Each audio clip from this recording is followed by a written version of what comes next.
Sup y'all, Theo here. A few weeks ago I streamed myself building a really silly full stack app for voting on Pokemon based on how round they are. We used the T3 stack built on React, Next.js, TypeScript, Prisma, PlanetScale, TRPC, Vercel, all my usual tech. One of the cooler parts of the stack is how modular it all is. I wanted to push it to its limits and see what would break if I replaced a big piece, so I asked on Twitter with a poll which of a few different technologies I should try rebuilding big chunks of the app in. Surprisingly, Solid.js was the most voted for by a large margin, so in this stream I'll be rebuilding the round Pokemon app using Solid.js. If you haven't already watched me building in the Next.js T3 stack version, I will pin that in the comments somewhere so you can go watch that ahead of time. Highly recommend it. It'll give you a lot of context on how these parts come together and why I'm using the things I'm using. It'll also be really good context as you watch how much of the code I'm able to copy paste over to the new Solid.js project without any problems. There's another cool side note here in that I'm actually friendly with Ryan, the creator of Solid.js. I'm considering having him on for the show. If you guys are interested in that, please leave a comment letting us know. If we get enough of those comments, I'll be sure to have him on ASAP. Oh, also, please subscribe. I know I'm new here, but over 90% of you haven't subbed yet, and I get it. I'm still new. You're not sure if I'm going to be around a lot. I'll forgive you. Just hit that sub button, and we're good. Anyways, on to the show. Let's start. I'll start with the GitHub initialization. So the plan is to port over Roundest. For those that don't know, the last time I did a code stream live,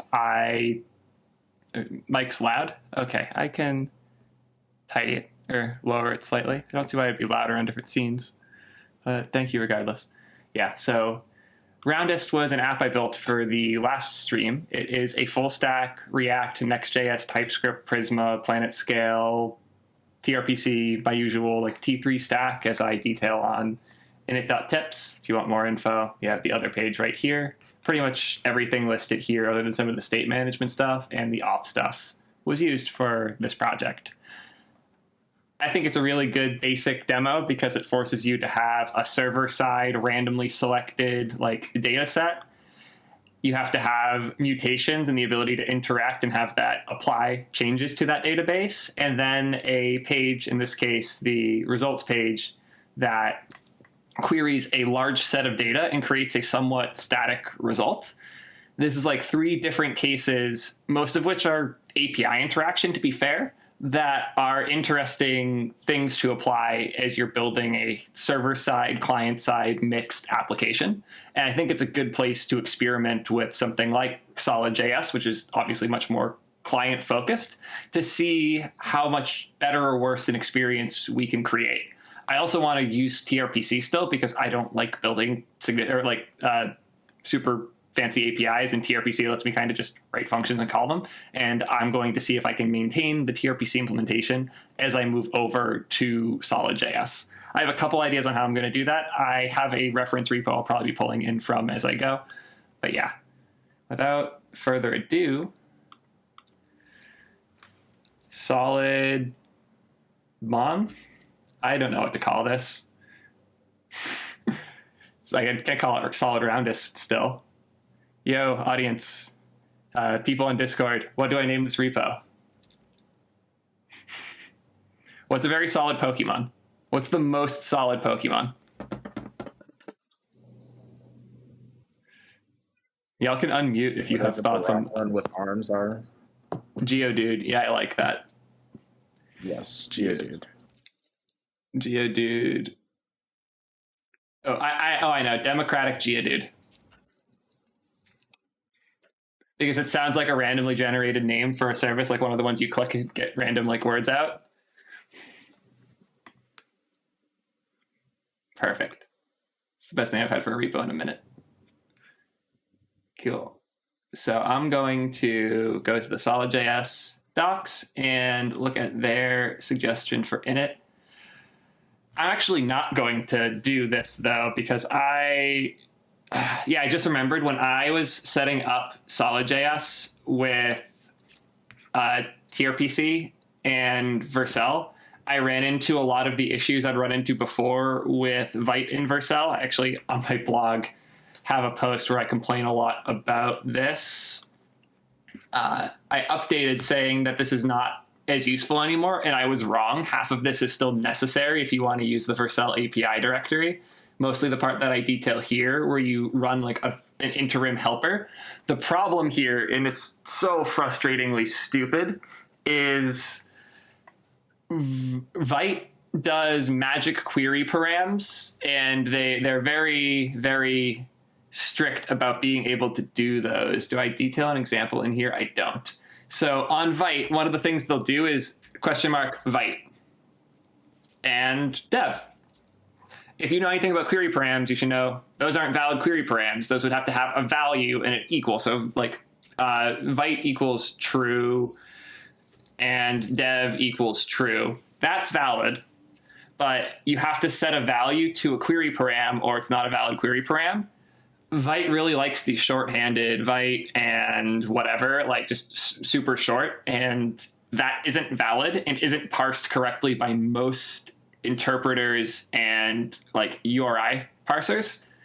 Vercel's CLI that you can use to run Vercel server-side functions locally has to parse the URL to figure out if it's a Vercel URL for the server-side thing or if it's a client URL.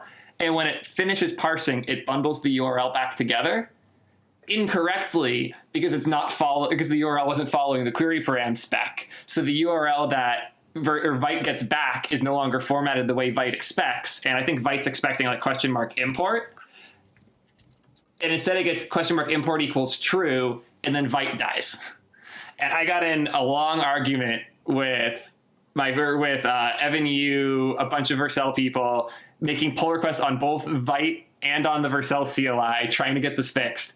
Both claimed they fixed it. Both of them lied. So, as such, we will be looking at Solid TRPC, which is a repo I made before, where I already handled all of these problems. Specifically, the Vite config. I think the Vite config won't be a big deal. Yeah. I'm just going to grab all of this code is what I'm going to do. Thankfully, I already have this repo locally. So what I can do is cd code. I should make this way bigger. Then tmux. Do I have tmux going? I do not. For those who don't know tmux, it is just a nice way to manage your terminals. Like, I want to say it's like Vim, but I can't stand recommending Vim, and I understand why people would be hesitant. It's more like a hotkey set to manage like what window is where inside of your terminals, and you can install OMyZ shell. It's kind of like, or OMyTmux is kind of like OMyZ shell. It just has decent configs, makes it easy for me to like split, make new windows, swap between them. Pretty simple. I enjoy it a lot. Anyways, I was going to hop into my personal directory and solid trpc. Open this up in VS Code. I don't know what I was working on here. I think I was just writing a demo for somebody, and I used this because I had TypeScript active.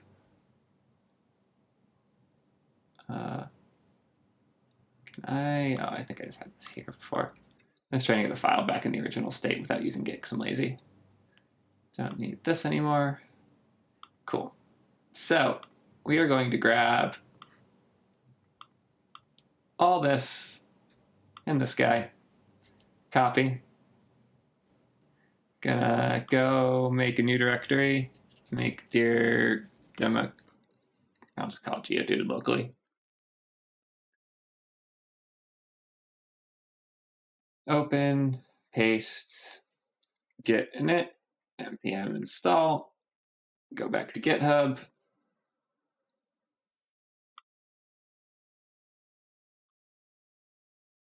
That, git add, git commit, init, paste all that. And now we have everything set up. So I'm going to go through. The direct repo does not have to be named the same as the repo on GitHub.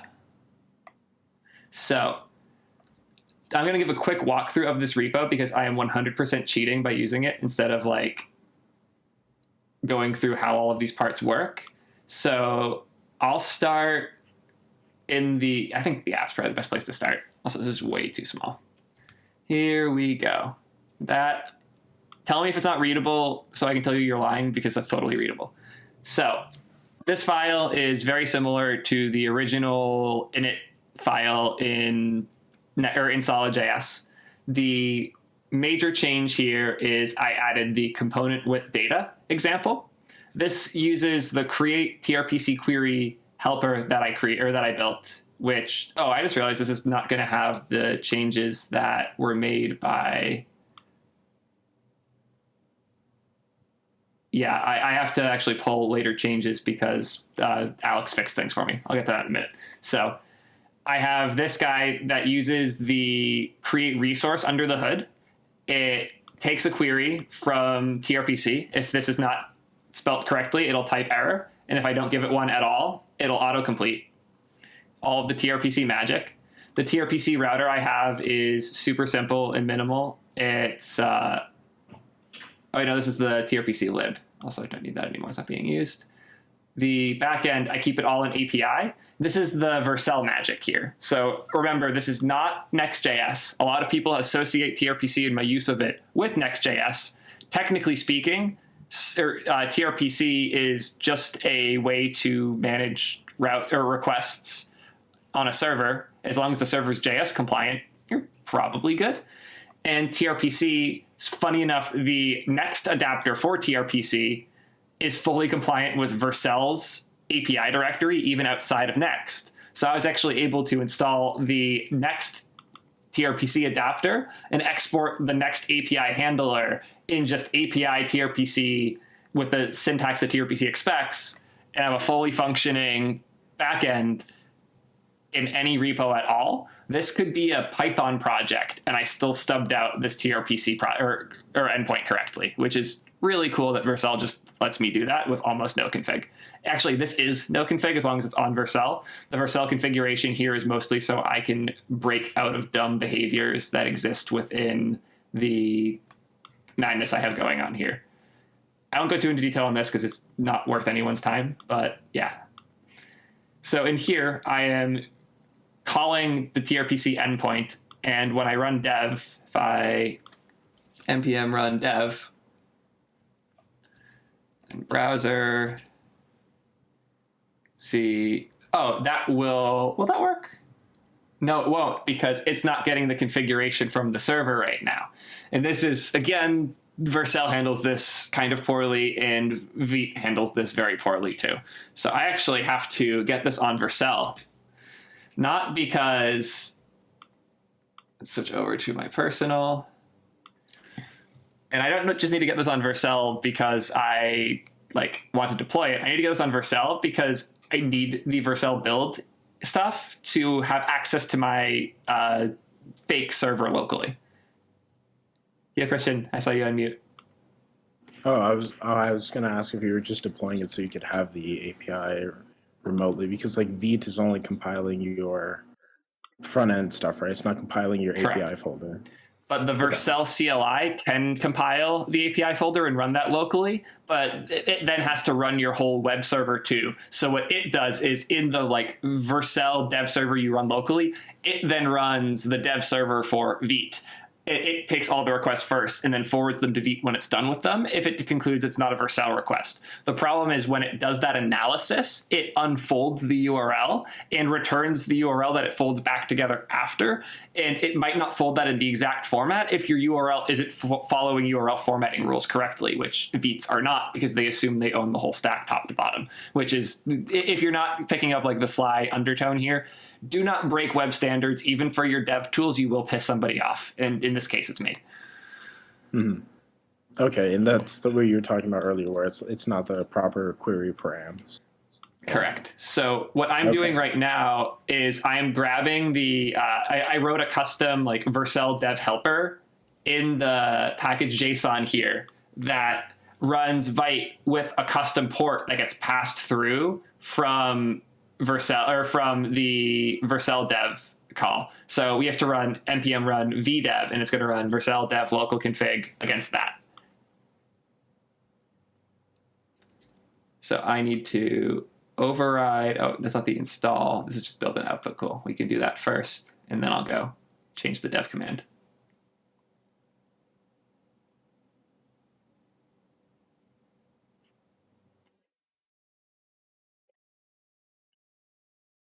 Sure, at least one or two Vercel people will see this. If you do, please fix this. To be very explicit, the problem is I have to, or by default, the Vercel script calls dev, and it doesn't bind the port correctly, and it doesn't handle the local like URL config correctly either. I have found this to be the only working solution. Feel free to hit me up if you don't understand. This should be done momentarily. Cool. And now that it's done building, I can finally go hit the magic setting that I needed, which is general here, the development command. I need to override this with npm run vercel dev helper. And now that I've put in a different command that will run against this instead, this should all work. And I can now npm run vdev.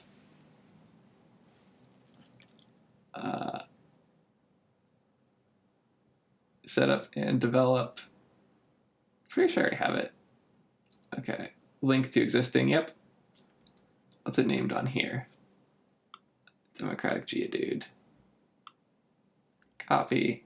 Paste. And now, if I go back to the local host, haha, it works because I now locally have that server.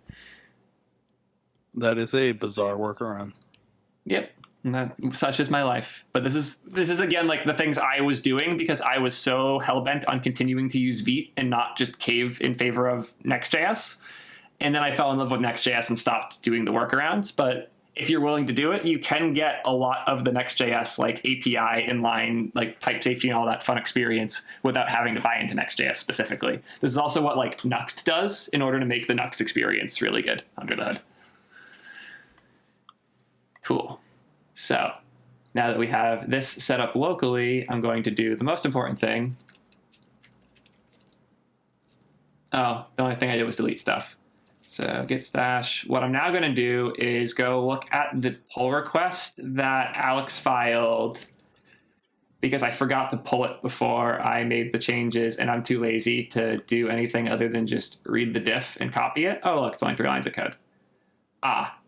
This is because I'm bad at TypeScript, unlike Alex, and the way I wrote my current basic query helper would only work for one query because I don't extend app query keys correctly, I believe.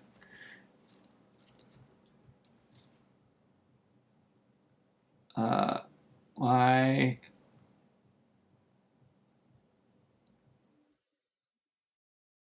God damn it, don't tell me he pushed me to make this change and it's not type safe. Motherfucker.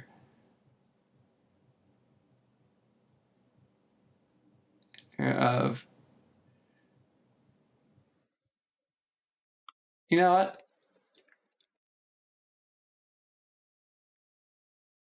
Problem solved. Oh, I see Alex is watching.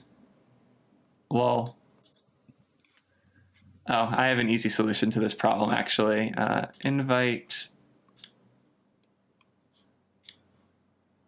There, that was easy.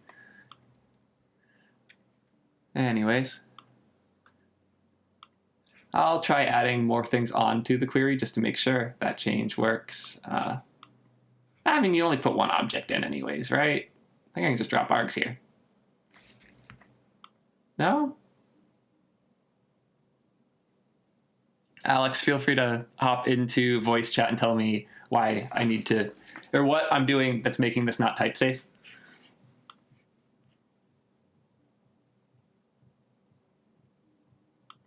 Anyways, I'm going to commit this as is.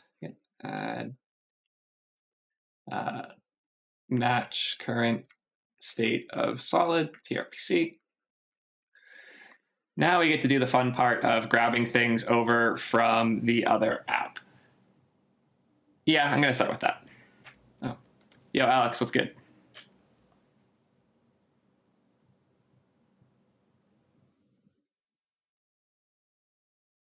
Yeah. No? Guess not. Audio's hard. Discord in particular. They'll figure it out in a minute.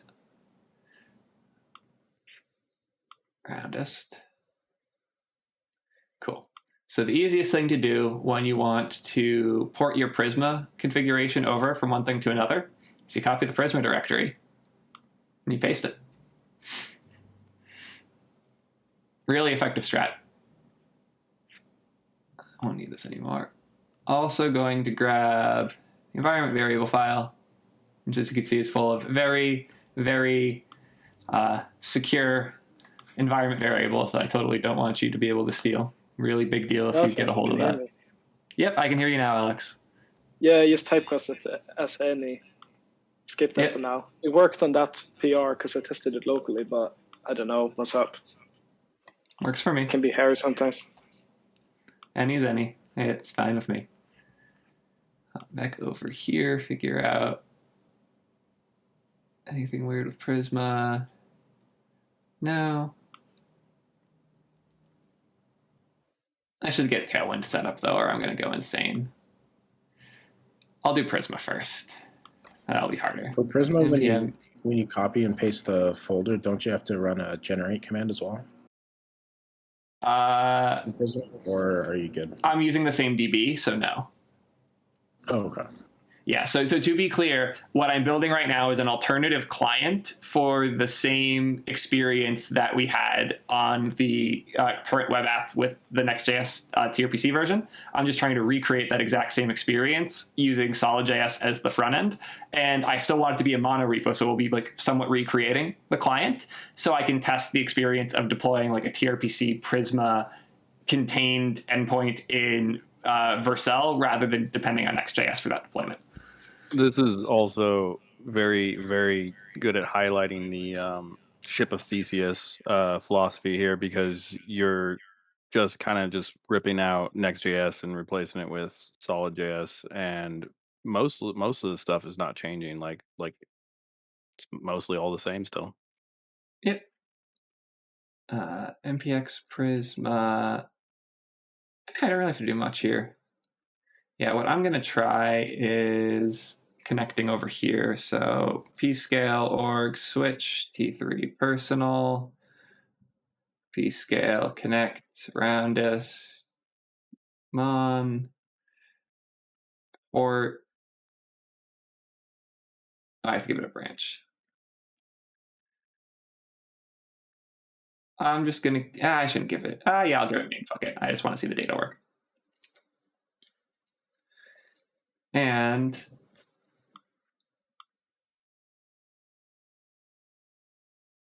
let's hop back here for a minute.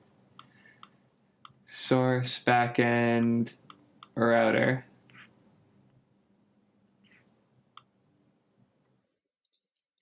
Oh, I still have to run. I do have to run the Prisma generate. You are right.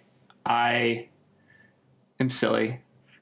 I have that as a post install, I think. I'm just going to, copy the post install. So for context, the reason I need to run the generate for Prisma is Prisma actually overrides the type definitions in the NPM module it installs so that it is type safe to your database rather than a database. This contrasts to how something like TRPC works, where it doesn't generate, it actually infers the types all the way back to the source of truth, being your function and your Zod schema. So the types are actually being passed all the way from your backend to your front in the type definitions, whereas with Prisma, they're generated when you make changes. Cool. Now that we have all that, I should be able to yoink away. Cool. I'm just going to close others for convenience. Then we will yoink these. I think we already have Zod, so don't even need that much. API, TRPC. Yep. All we need is Prisma, and yoink the query.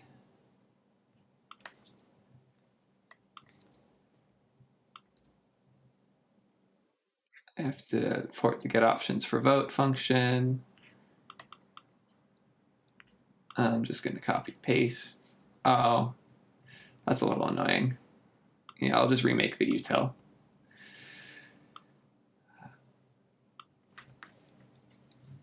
Yeah, I don't want this to be deployed as another endpoint. So utils select randommon.ps.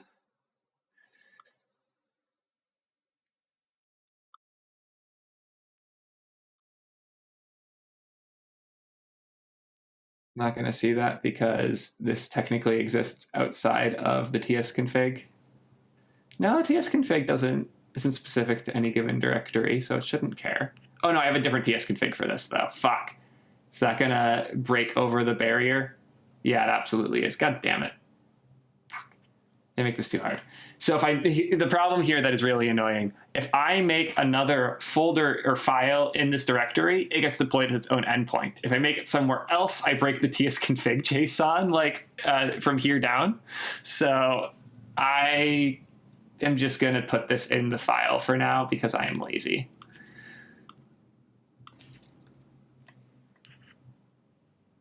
Cool. Problem solved. We also don't have the Prisma util created.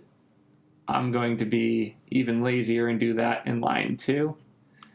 Backend utils Prisma.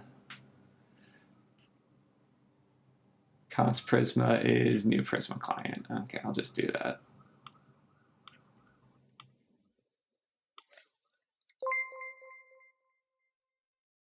Yo, Jason, thanks for the resub. Didn't you just sub like last stream? How are you resubbing already? What? Okay, thank you. Const Prisma equals new Prisma client.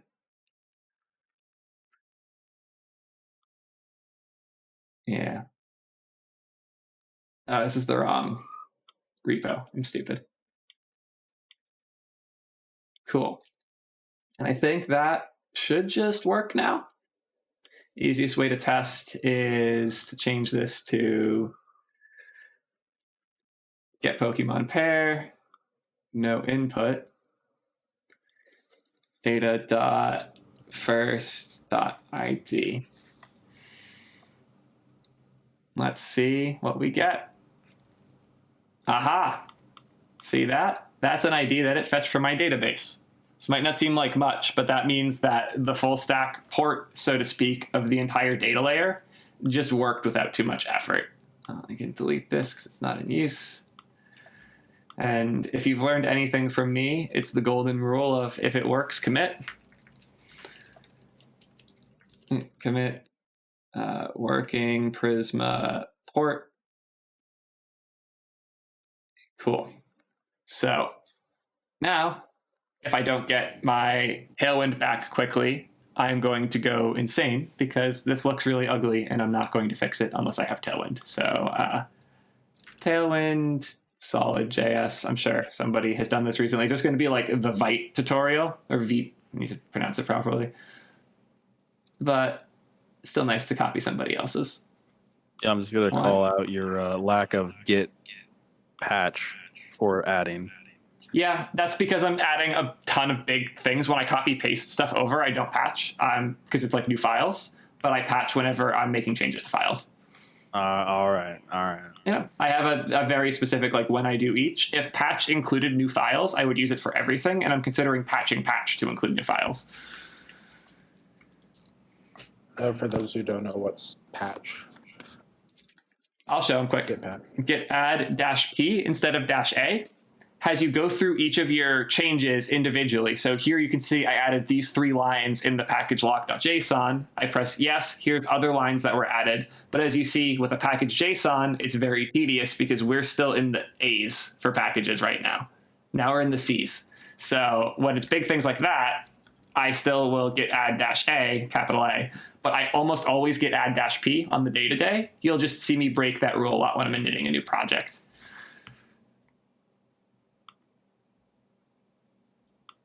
Cool. I think that is fine. Won't be purge anymore. Yeah, it's content now.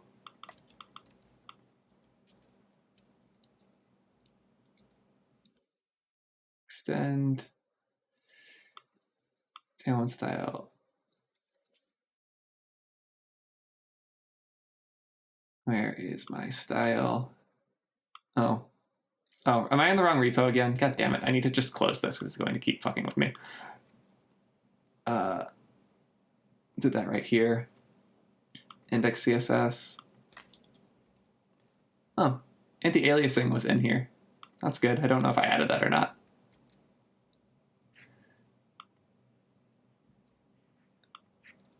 Well, easiest way to test if this is working or not. Class equals BG red 800. That looks like a no. Let's see what we missed. Oh, I might just be importing it as a module, not the whole CSS file. That sounds wrong.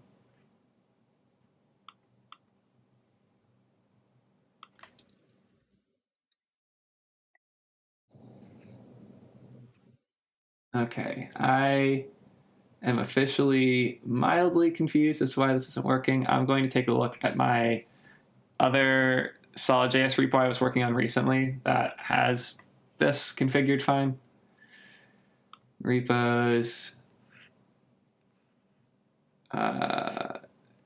Here we go. Just building a chat app. And I know I had this working over here. Source, index, is at the top. Then in here, I don't import it even. Maybe in the index? Oh, I do it in the index. Okay. Is there an index TSX in here? Yeah, there is. It's already imported there. What the fuck? Okay. Is it literally just that it's not the first thing in the file? Or do I just need to like restart the dev server 5 times and then the 5th time it'll work?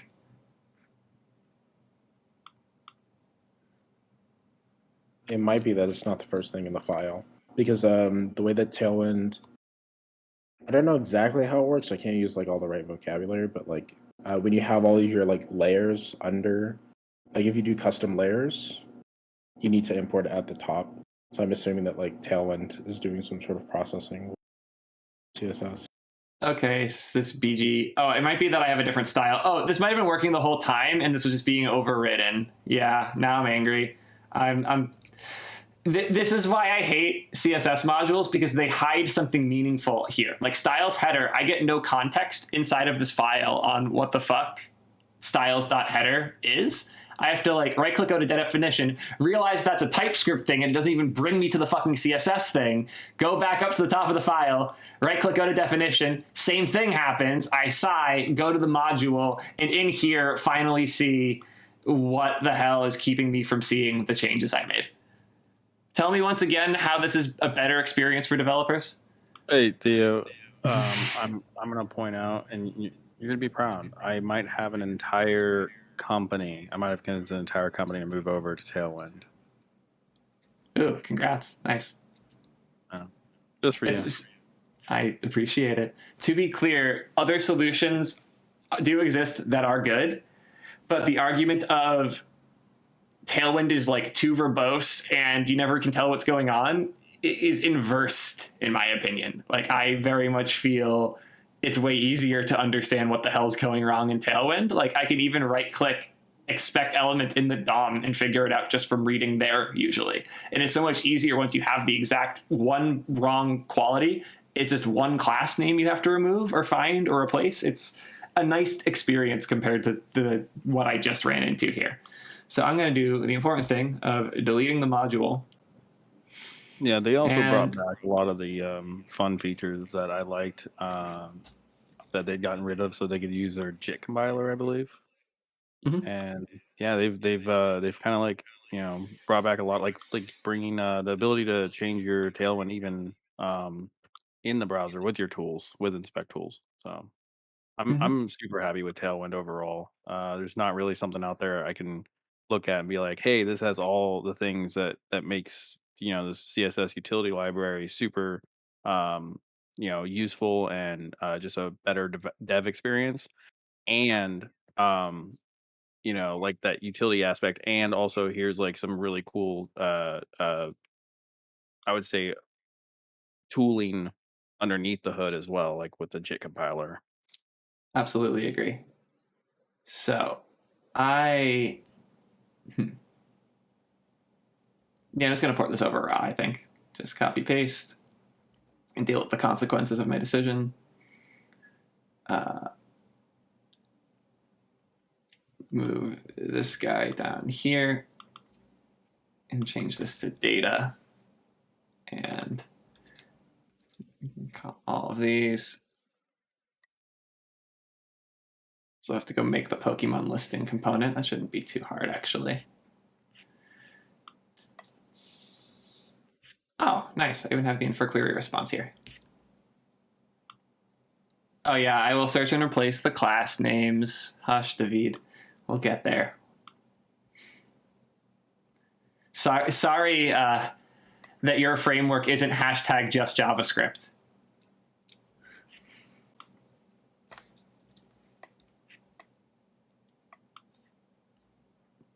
No appreciation for that. I thought it was good.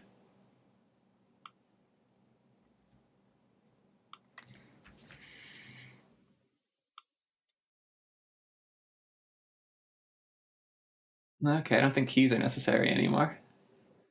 Image is going to be annoying. I'll just image it for now. Layout's imaginary. Did I have a shared button class name I was using? Yeah, I did. And I need to go make an infer query response for this to be type safe. Let me just yoink.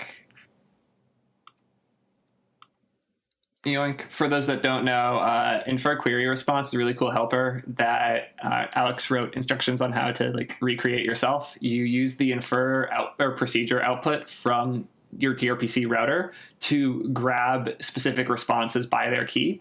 So here I'm able to infer a query response of the get Pokemon pair query and the type of first Pokemon off of that. And this is now typed Pokemon from server, which I can use to create a generic. I'm, to be clear, not the biggest fan of having to write anything at all to get types off of your backend, but this is better than having to refetch multiple times, like in different places.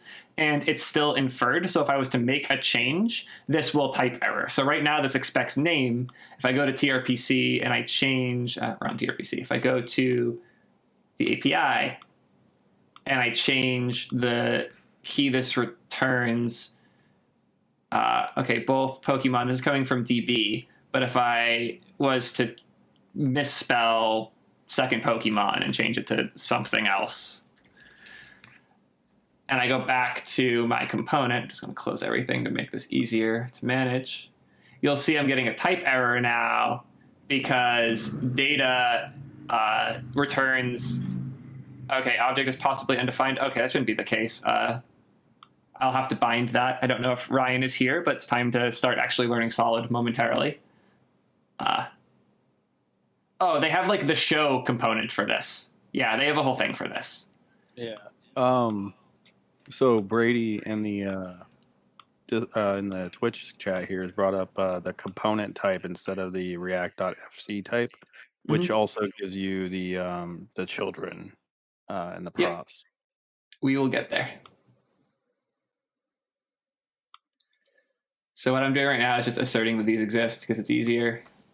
We don't have the or that state yet, but you'll see here second Pokemon doesn't exist because I made that change. If I rename this to second Pokemon, then it will again, and now it knows that exists. So the type errors we're getting are because vote for roundest doesn't exist. I'll just recreate those functions quick. Const vote for roundest equals ID number, return null, and const fetching next equals false. I also don't have the equivalent of head in this, and we don't need the link component anymore.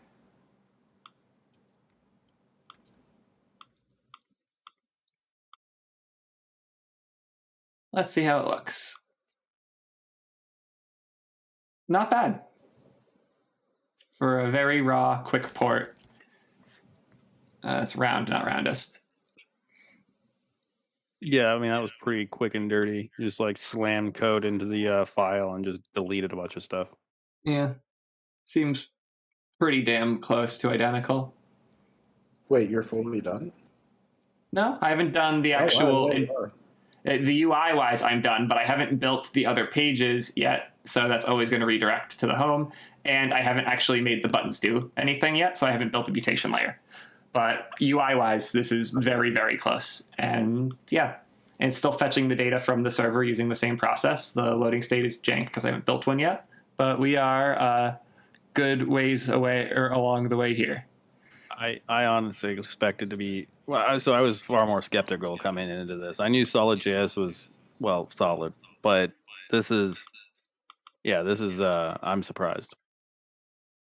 JSX is JSX, and the majority of any like big UI React project is either mostly JSX or mostly ready to be deleted. So like if the majority of your code isn't the JSX in your React code base, you've probably screwed something up, unless it's like a library or something. But like your code should be the UI part, mostly speaking. Cool. From here, how do we want to proceed? I guess we should build the mutation layer. Let me get status, get add -p.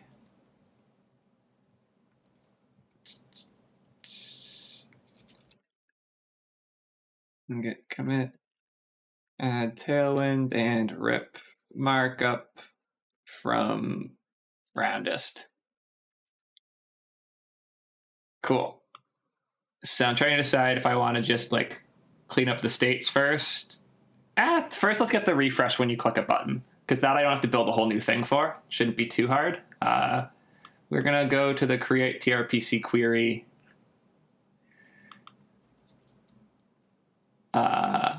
In this, we're going to look into resources in Solid is what we're going to start with, actually. So for the Solid.js fans that are in the room, right now, we are returning a create resource fetch data. What I want to be able to do is refetch this. What I'm guessing I have to do is like const resource equals const refetch equals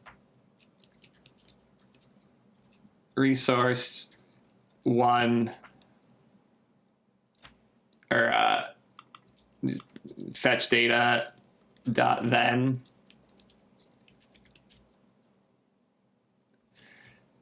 data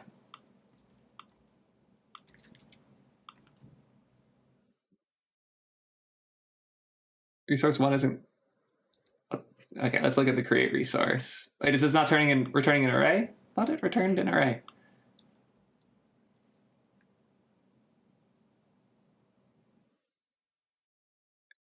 Oh wait, the query returns refetch. Does the query client handle this behind the scenes, Alex? Oh, async resources does. Okay, cool. Nice. That's even easier. Good job, Ryan, making this nice and easy for us. Data refetch. Sure as hell. There we are. So now the buttons are going to trigger refetch if all is well. No? They do, just not a loading state. How do we add a loading state ourselves?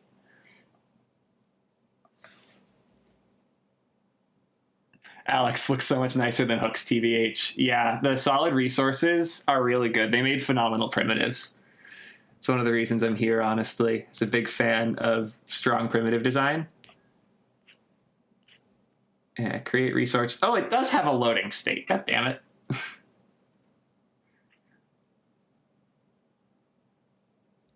So just like data.loading exists? Is that correct? Data dot. Wow. Okay. We're going to use the show component too because it was really cool. Control flow show.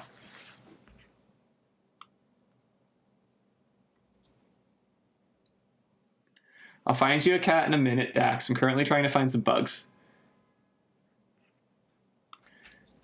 Cool. show when data dot. Are any other cool helpers on this? There's just loading error, or I guess when data, and then the fallback is the loading state.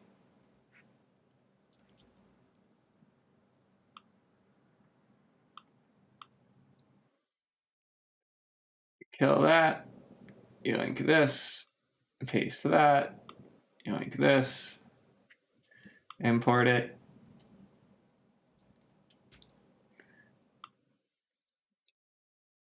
Oh, I don't have the SVG for the rings. That's why that's not looking right.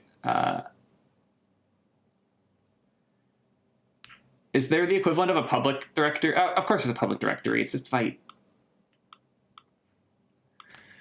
Public. I'm just going to yoink the whole thing.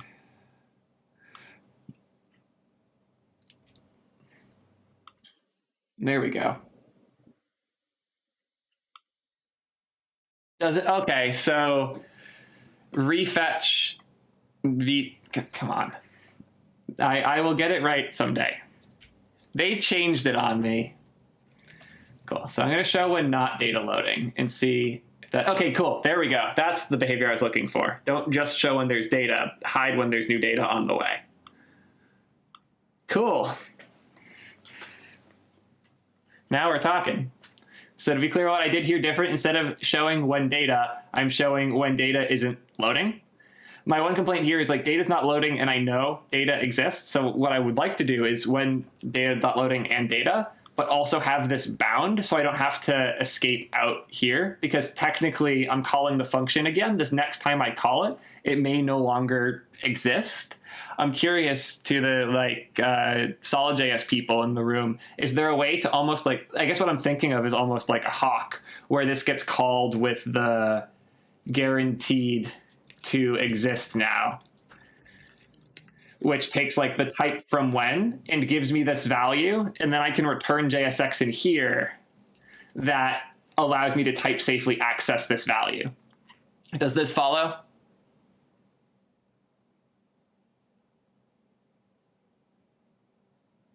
Yes? Yeah, No? that pattern makes absolute sense to me, but I don't think anything like that exists in Solid. We're just getting dangerously close to render props. Yeah, that's. Oh, that's if I just scrolled literally 15 characters down, it does exactly what I was describing. Funny how that works. No Look at way. that. Almost like when things are intelligently designed, intelligent people will enjoy using them.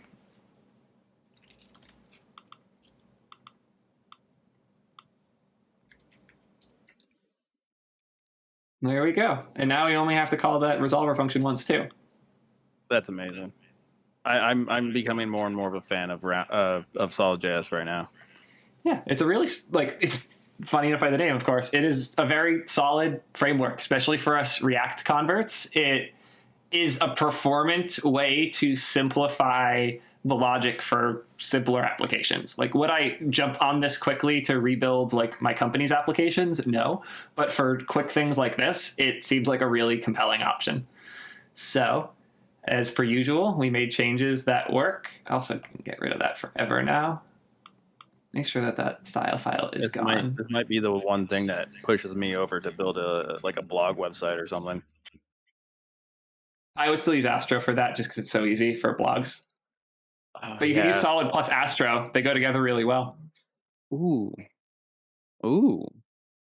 I've been wanting to try Astro with something other than Markdown files.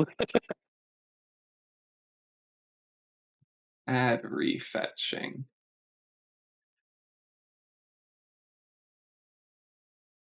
Cool. So now we have to build mutations. Oh boy, how do I want to do this?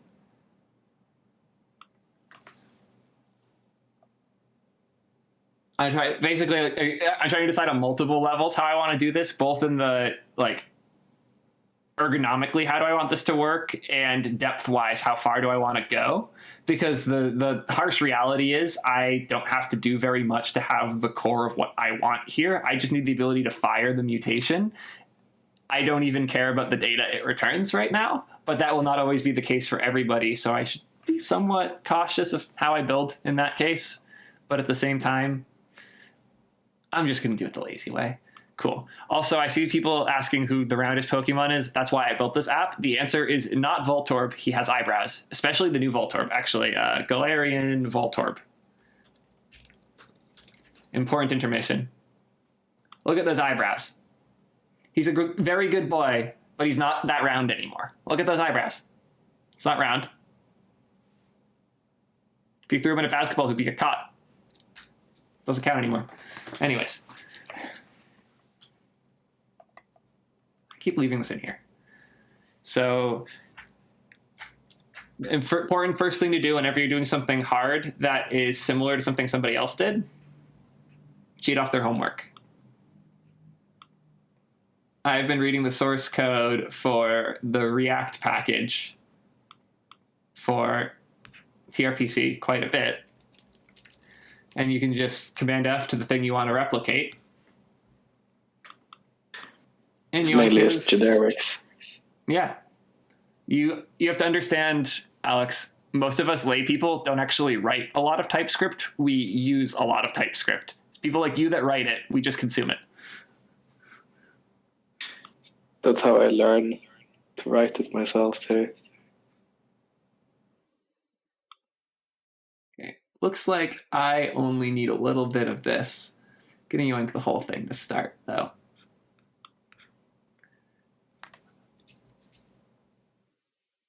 I mean, if you just have the TRPC client already, I think you can just call that straight up, right? Yeah, you can just call the mutation there directly. I was going to make a helper. You don't need to have an, I don't see the reason for a helper. Unless Solid has some really nice resource thing for mutations too.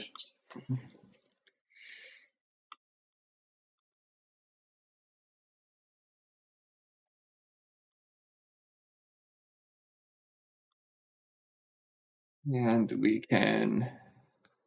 Honestly, you can just copy paste your resource for the query.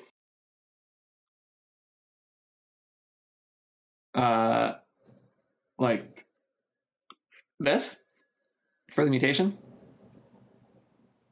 Yeah, this part you should be able to just copy paste this. Yeah, the problem is it will query. fire by default. I don't know if resource has an option to not fire until refetch. I bet it does. It's Solid. Yeah. I love that I'm inadvertently converting so many people. Let's see. Life cycles. Create resource. Options.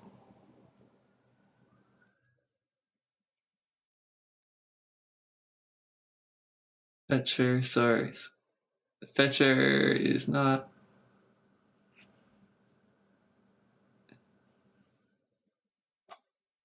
Or maybe you should have a create effect or something. Or signal.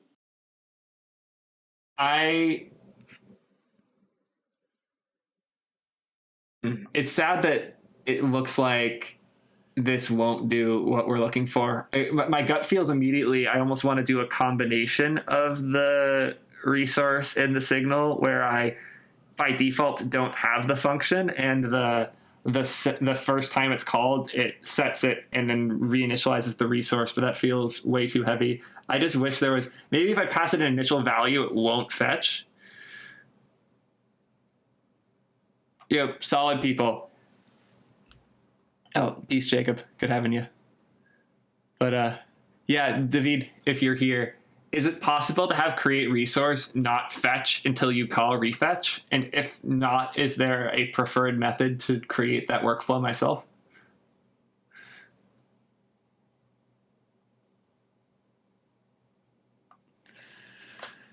Specify, oh, if you specify the init value, it won't. Okay, cool. That was nice and easy then.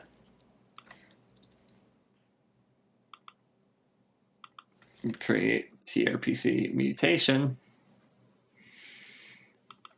mutate, and we don't want app query keys anymore. We want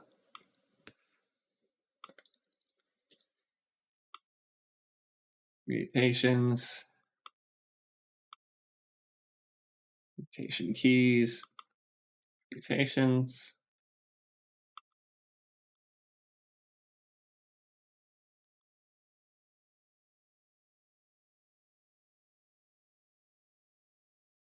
Add mutation.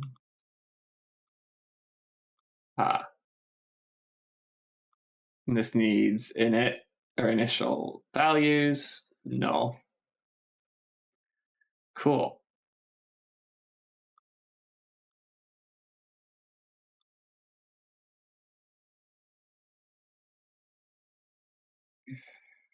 Fetch. Like Pokemon equals create TRPC mutation.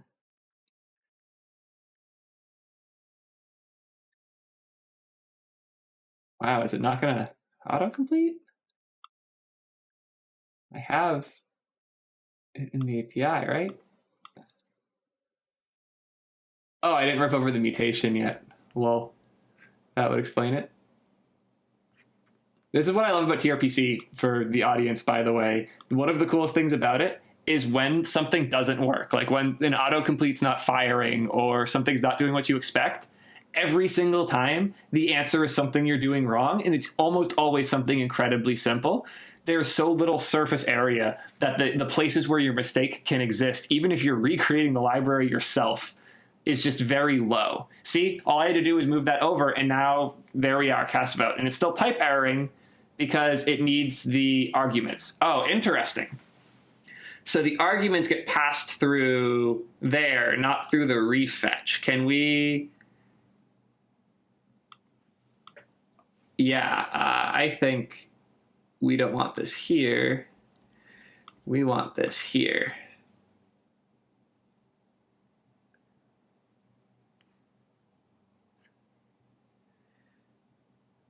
Oh, yeah, no, resource can't take different refetch props. So this is not the pattern we want.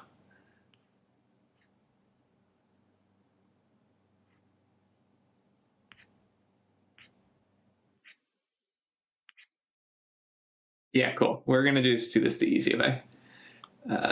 Const, yeah, fetch data, return, mutate, fetch data.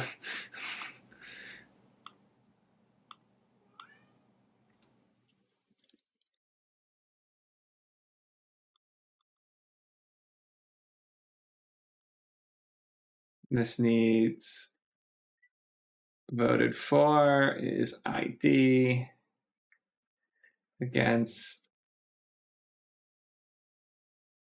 I'm trying to think of the easiest way to I'll just put both in here. For is number and against is also number. Number. Oh, I can't use the word for.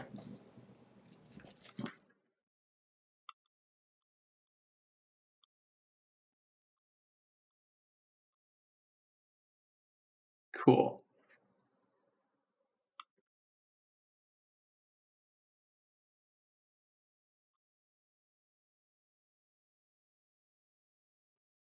Aha. And to make sure these are firing, easiest thing to do, add a console log in here. Console.log firing with input. And we can console log the result. Console result vote in DB. Now it should appear in this console when we actually do it. Ta-da! Fully working.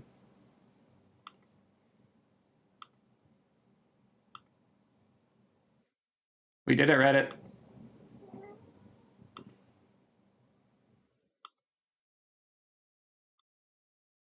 Cool.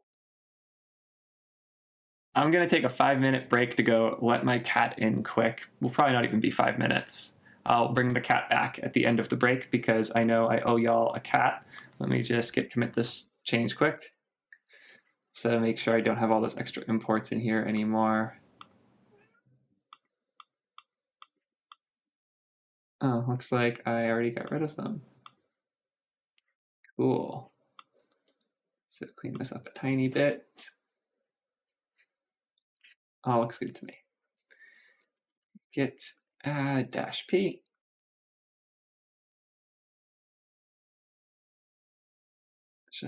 Working mutations.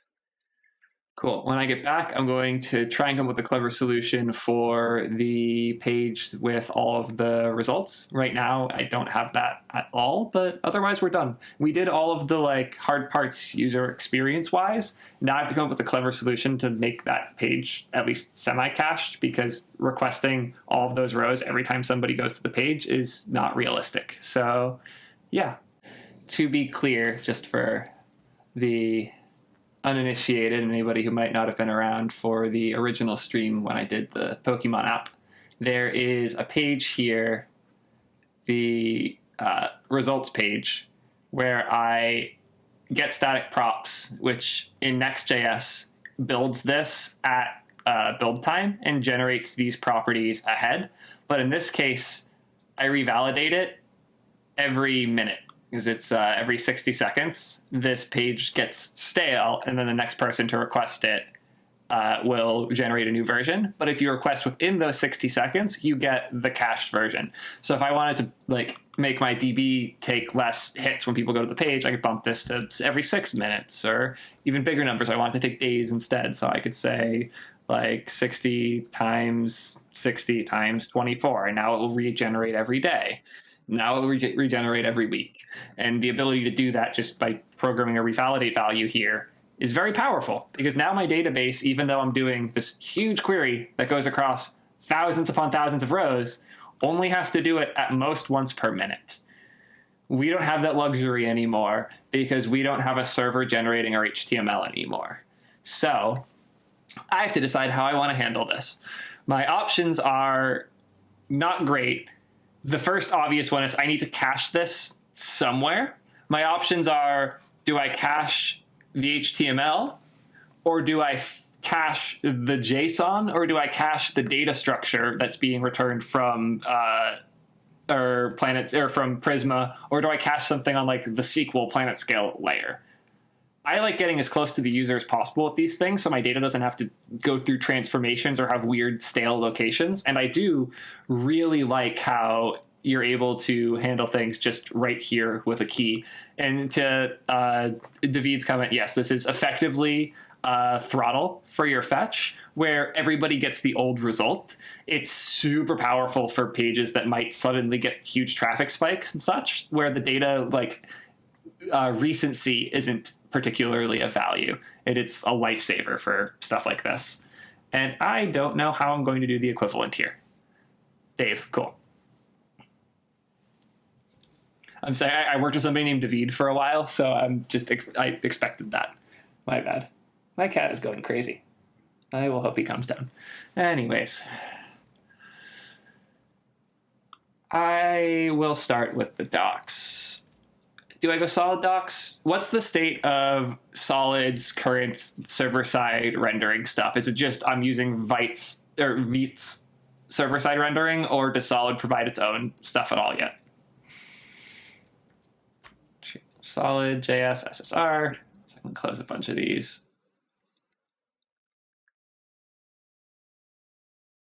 Solid start, but it's alpha. Okay. I'll take a look. SSR.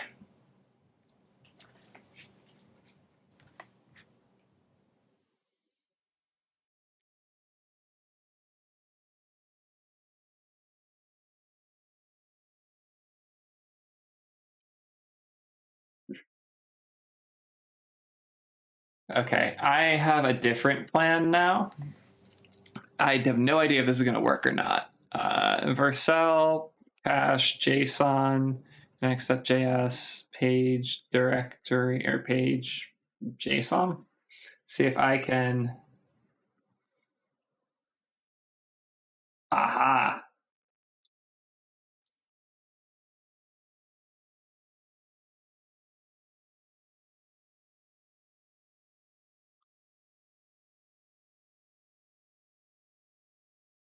Cool. So sadly, unless actually, Alex, any thoughts on if I would be able to conditionally modify the header in the response per TRPC query and have certain queries, or maybe even a sub router where everything modifies the header to give it a longer cache time? Yeah, that's possible. So if you have exposed like the result object in your context, you can call that in your TRPC query. The thing to note there is that it's very important that that's not mixed up with other queries at that time. So if you are doing something like mixing the response headers for certain, so we can start with the context. I'm jumping ahead a bit. Mhm. So where you want to have this response header, go to that query. Yeah, I will make the new query quick. Const cached router equals trpc.router. I have a whole get sort of like guided results. section on this in the TRPC docs because it's a bit fiddly because of batching. Checks out. Cool. So we now have the cached router, main router, and all const app router.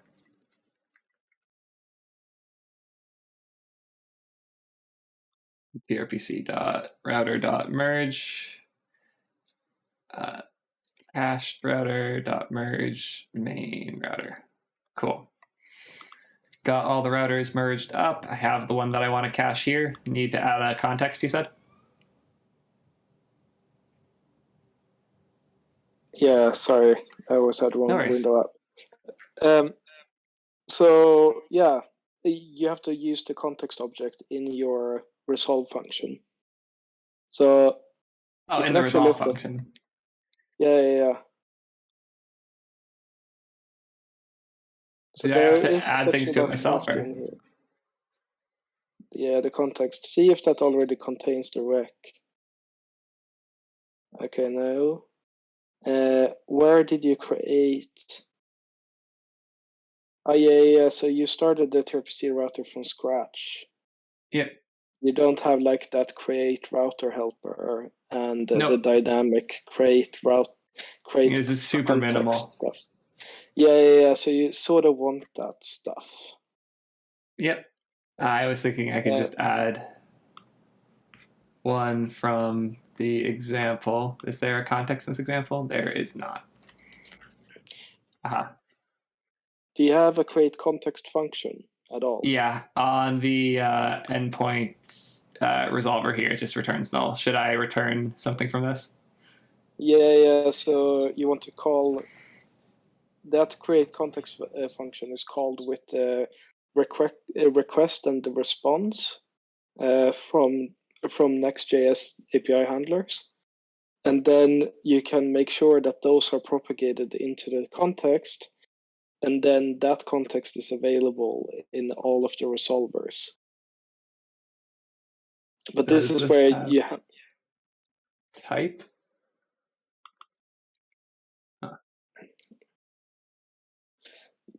Let me go and find the proper. Here we are.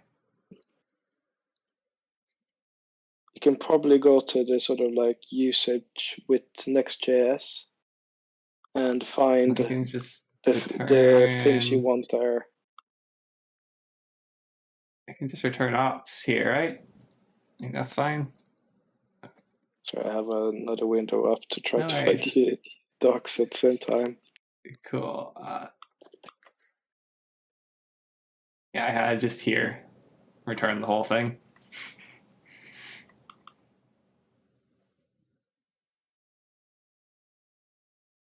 Exactly. So that won't be automatically inferred as such, because you want to have that. You've probably seen this in your T3 app, that you have the create context function separately, and then you infer the context from that function, and that's the context that is used. So what you want to do is to take that function and and declare it globally, the create context function that takes those arguments. So you then can infer that context from that function. So take the create a function called function create function or const. And then what do I do to this to get that inference to the TRPC router? And then you just call that with and then when you call the router, you want to pass in context, and the no as a generic on the router. It wouldn't be type of? No. So you want to have on there, you want to have context type, and then there's a helper function called infer async return type of create context, or you can use awaited now, right? Yeah, this isn't async, thankfully, though. So. Oh yeah, it's not async. Then you can probably just do type of, right? Yeah. And you can remove the question mark on it, because it's always there. Remove question mark on what? In your create context function, you have options question mark on the bottom. Yep. And I'm guessing I have to add the same here.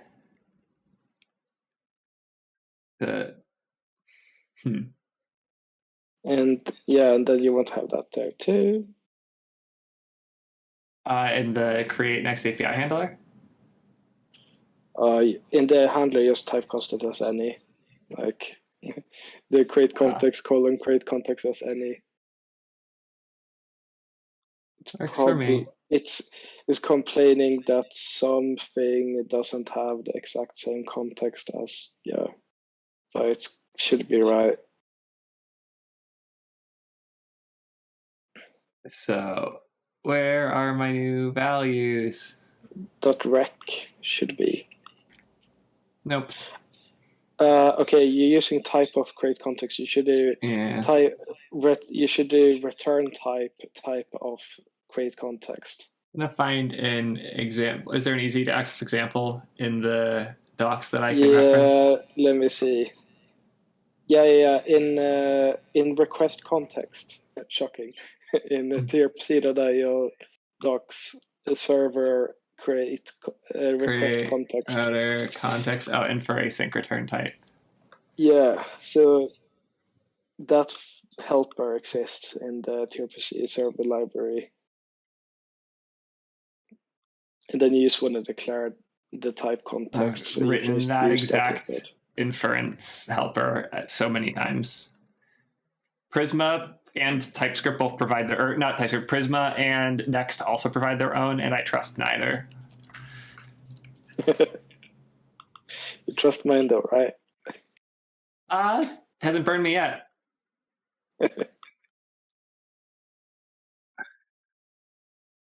One problem with TRPC, it starts with a lowercase t, and whenever I make a type using it, it's annoyed me multiple times. And we want this here. I always prefix my generics with t. It makes it easy to parse. Okay, so TTRPC. Oh yeah. It's not because of that. You're not helping. Just because.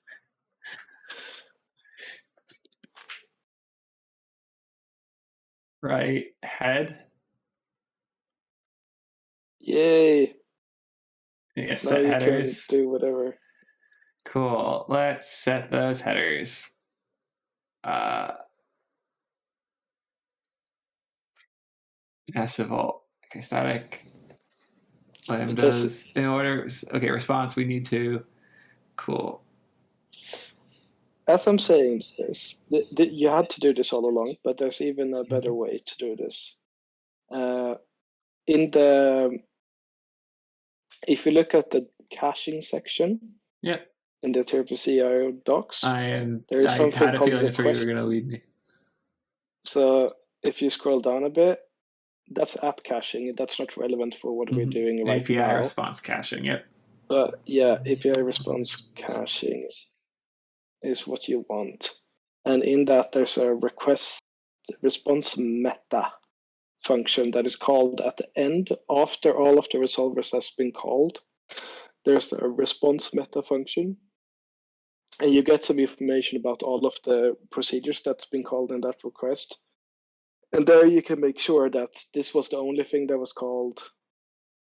Yeah, I'm not super happy with all of this structure, but most of my users aren't really caching anything yet. There is a solution that is sort of like, it's a seed of something that will be really good at some point. But this is how this is sort of like the preferred way right now. Very interesting. Yeah. Also, for the people who are asking who's on stream with me, this is Alex, the creator of TRPC. So I probably should have given him an intro earlier, but Alex has been super helpful. His Twitter is alex.js, I believe. Yeah. Yep. Definitely give him a follow if you haven't already. He's a hell of a lot smarter than me and is powering the tech that's making a lot of the stuff happen. Yeah, Jacob was here earlier. He had to run. We also have Christian here too, idling in the Discord and yelling at me when I make dumb mistakes. Makes it a lot easier than doing this entirely alone. Thank you again for being here, Alex. So No problem. my gut feel is this solution isn't necessarily right for my use case because I happen to know that you will never call that endpoint with another query because this is only going to be called on one specific page. At the same time, this is the right way to do this, so I am going to do it that way now. First, I'm going to git add all and stash because I don't want to carry over most of that anymore. You still want that sort of. You still want all of that context stuff that you did. Do I? Do I need that for the response meta? Yeah, the create context, or maybe not. It will give you the context. So if you haven't created the context will be null, right? And then, but yeah, you actually don't need to, right? Yeah, you don't need to for the specific purpose you have now. So just sorry for all this massive tangent I brought you on. This is. And now you can just check the path, right? Like, is the path whatever as long you as want public results cache for 1 day and revalidates every second. Don't need it to revalidate every second. I'm going to cache it for.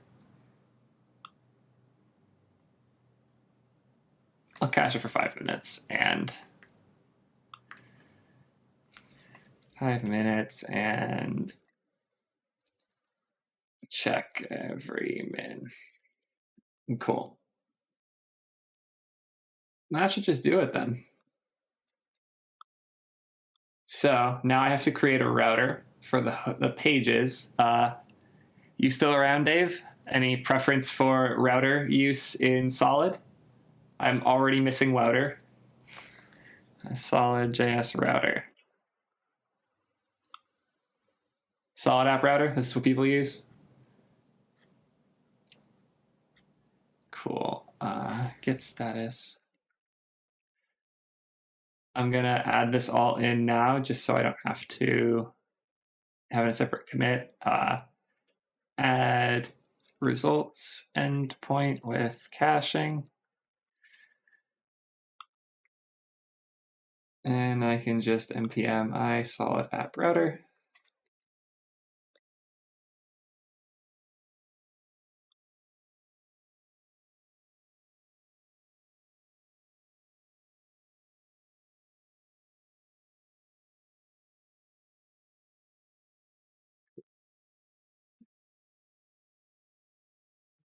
this guy.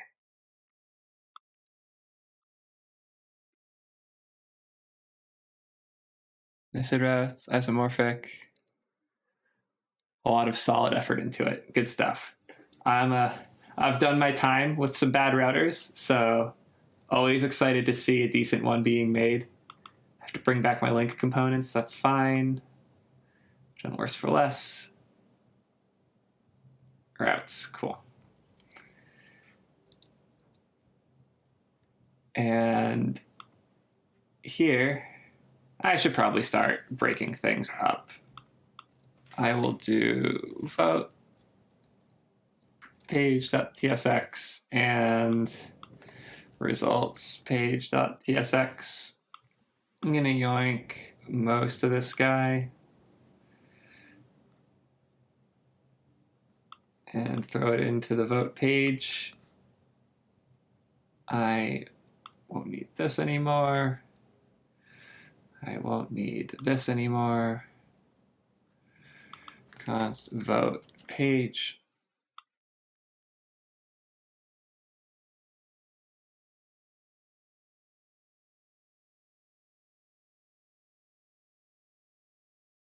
And go back in here. Delete the majority of this file. Vote page for now. Kill all this. Kill those. Kill these.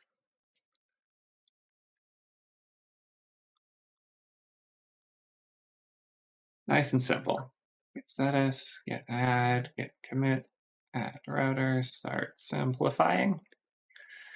And now that we have here, we have a clear spot to start. And I should probably have put this in that page. Yeah, I'm going to move this over to the vote page as well.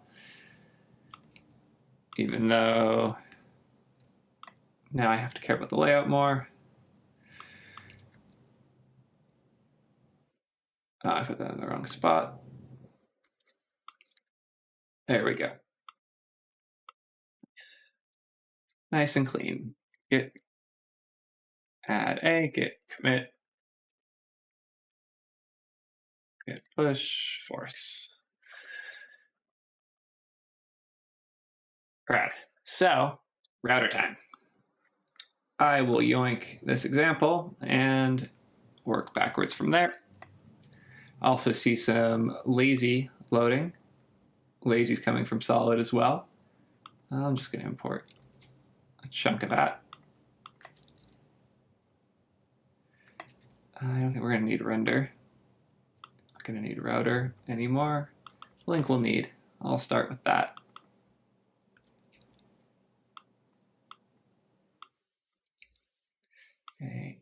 A.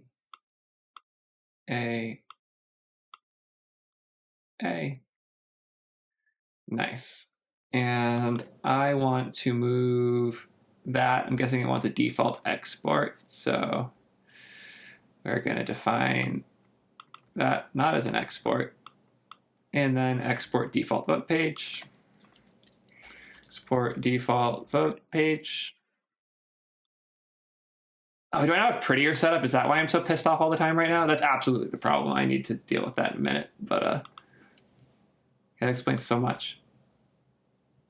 We want vote page to be / vote page.tsx.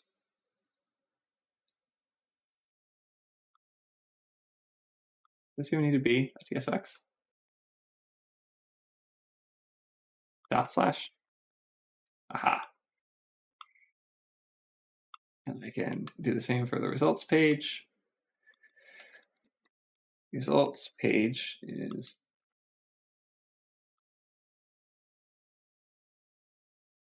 and that's not exporting anything yet, so const results page equals return div coming soon. Export default results page. Aha.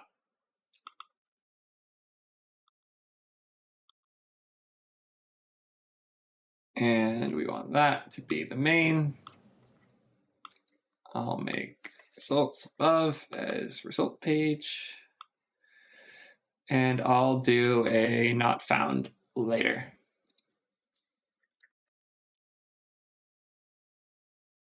Am I mounting that twice? Oh yeah, I'm absolutely mounting that twice. And if I click results page, we can go back and we're here again. Look at that routing. Dave, be careful. I'm considering making Ember a banned word in this chat. I've done my time.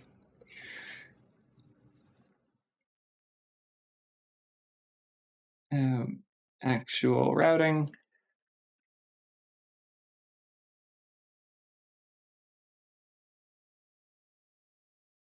I'm sure that there are good reasons to take good things from Ember. It doesn't mean I like it or I support it.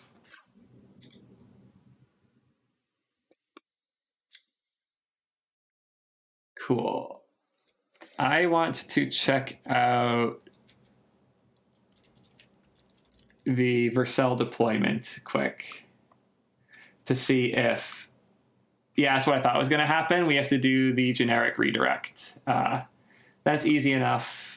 We won't have to do it for local dev, but this is also why part of my crazy config is using a different config in dev than in production, because we want to redirect all things to the root HTML.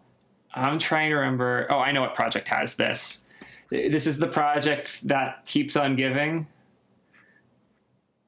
Dogecoin Simulator.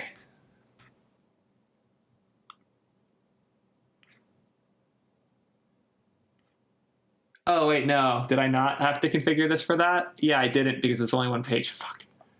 What have I built that I had to do this on recently?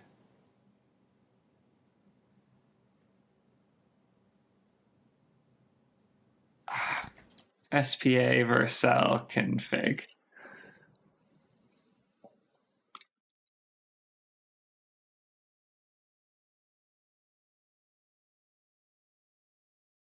Here we go.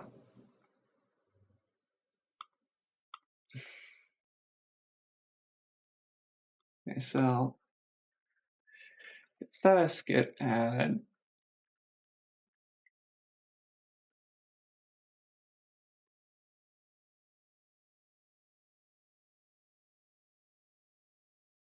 Dave, did you not know that I got Dan and Ryan on a Twitter space together right after ReactConf? I'm so mad I didn't record it, but I did have those two going at it for a while. It was really fun.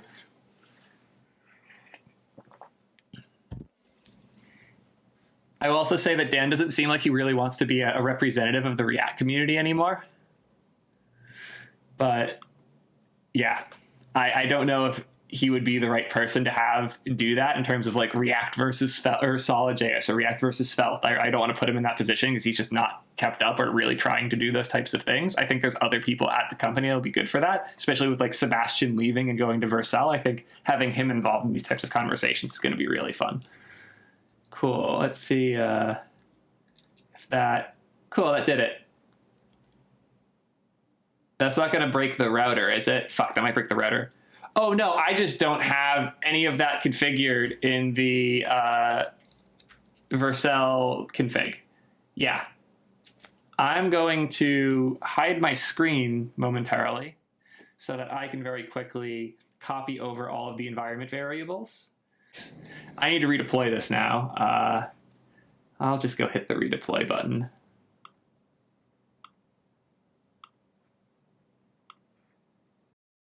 And literally, as soon as I went to go force the build.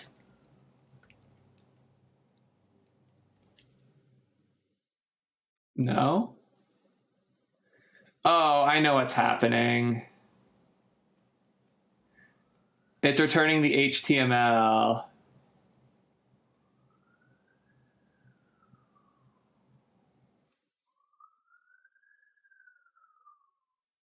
No? Console.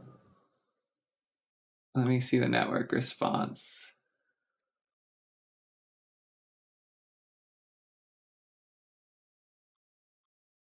Yep, Cool. So what's happening here is this redirect is bad. It is redirecting everything, including API directory. Vercel SPA redirect. We need a better config.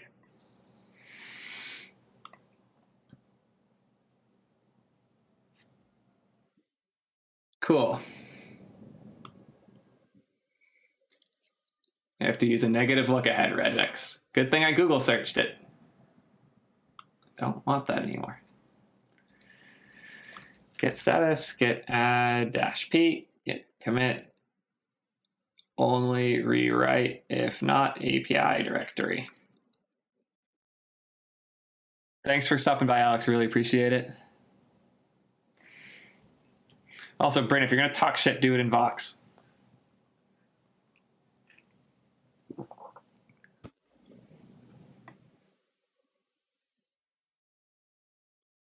I had so much trouble finding the MG button there. It was rough. Ruined the... Sorry I'm late. I started working on our FAQ and messing with it, and then it was like an hour later. I keep forgetting we have oh, an FAQ. Yeah, it's gonna be in a different place now. You'll love it. Yeah. It'll be great. Yeah, thank you for remembering for me. Cool, that did it. Yeah, I think that means that the web part in the web deployment and core experience is working. Have the router working, doesn't have much yet, but this is a very workable position. Cool. Time to make that other page. Might just be able to yoink it. Oh, this is the original. Cool. Yoink.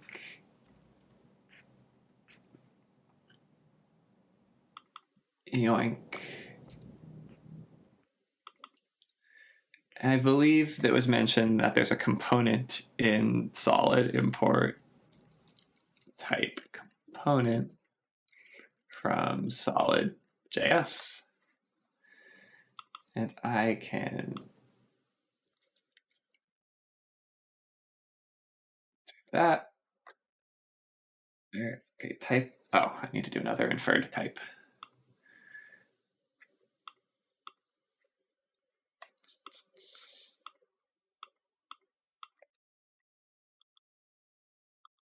Daemon query result is going to be inferred off of public requests or public results. This doesn't exist yet. And that doesn't exist on it. And if I type this wrong, we get a type error because that's coming from the router.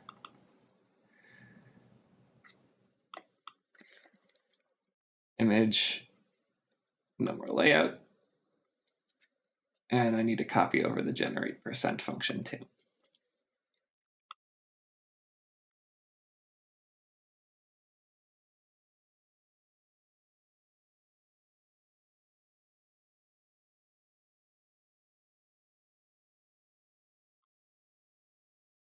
Oh.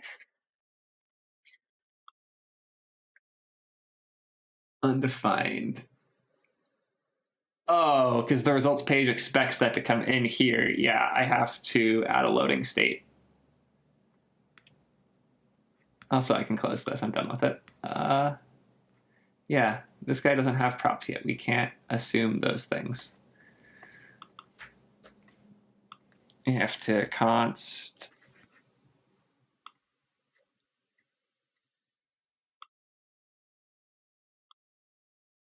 We will not need the refetch, thankfully.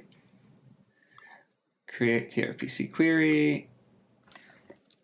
Public results.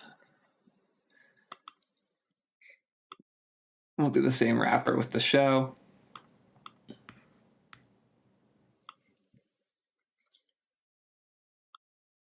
Yoink.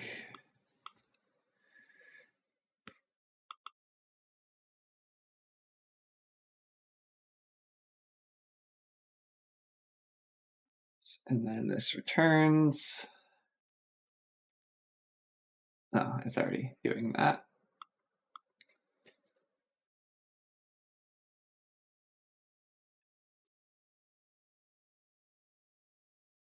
I have to import the show component.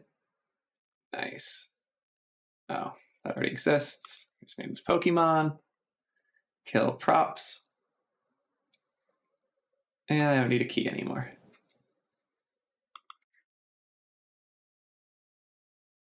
Replace all the class names with class. And I think we're done. Look at that.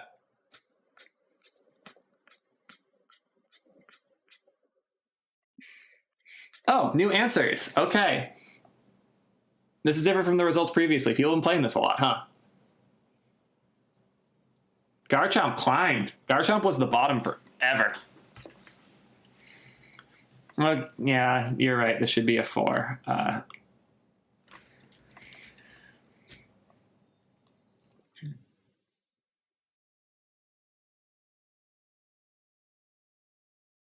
Does that get imported? Okay, cool. I don't know how the for component works, so we're going to go back to the solid docs. Rendering. No, it's a... I'm getting started. Basic reactive utilities. I saw this before. Control flow. 4. Here we are. Okay, for each. That's easy enough. Each equals. Oh, this is to be inside of. Let's command Z to this point. This was correct.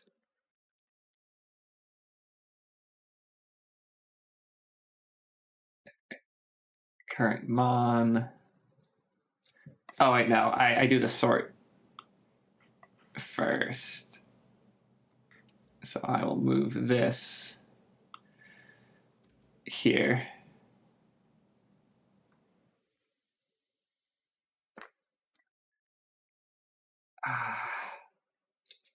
Nah, I'm going to commit this as was first, and then destroy this with the for component in the second after. Get status, get add, get working results page, push, and now I'm going to go back to using the for component. So we have this guy. For each equals Pokemon dot sort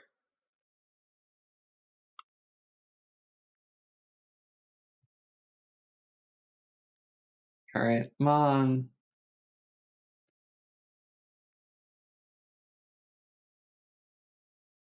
and here's where we return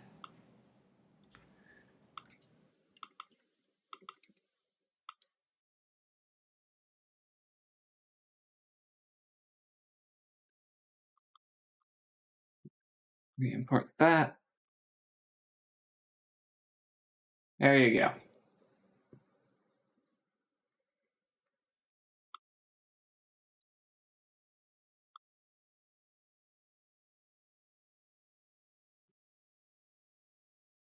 How did I break that? I must have deleted a div that was doing something. Div.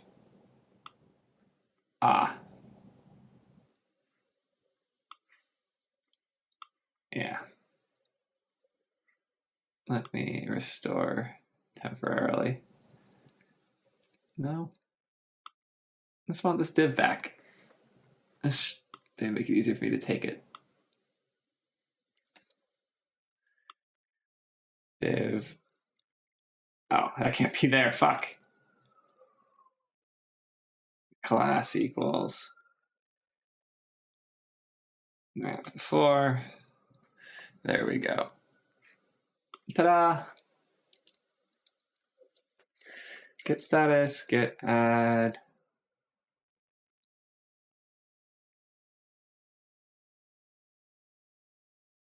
Cached results page. Push. And let me go quickly recreate the about page, which shouldn't take too long. About.tsx. You know what? I'm going to structure this properly. Pages.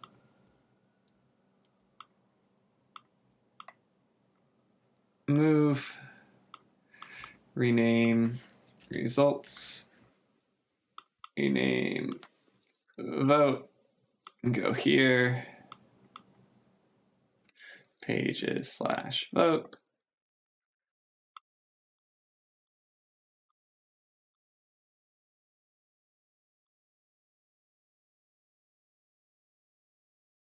And I will open up Roundest once more to grab one final page. And this one should be identical to React minus class name to class.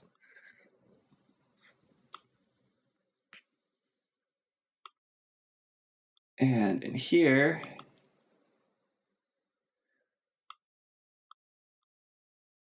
create about.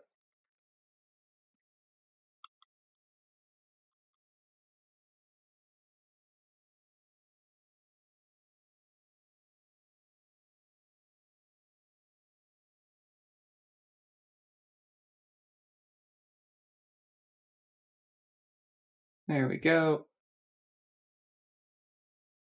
It might be mad that I renamed things. Oh no, I don't want to close my planet scale connection. I want to close this guy. No. Oh, is it because I am? Yeah. That did it. Cool. Results.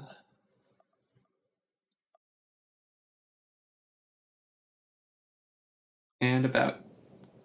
Cool. All looks good to me. I think I am ready to ship.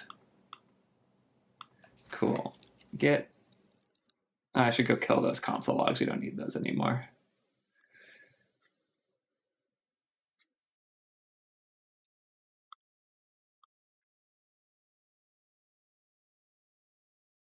Get status, get add, clean up, remove logs, add about page, get push. I know class name works in Solid, but Dave gives me shit if I use class name. It also doesn't work in Astro, and I go crazy because they swap between all three of these things quite a bit. Anyways, we gotta go do the most important step, which is give it a domain. Also, Theo, is it Vite or Vite? Depends on who you ask. Fair enough. I'm pretty sure it's Vite, but I say Vite usually. I'm trying to teach myself to not, but I'm not great about it.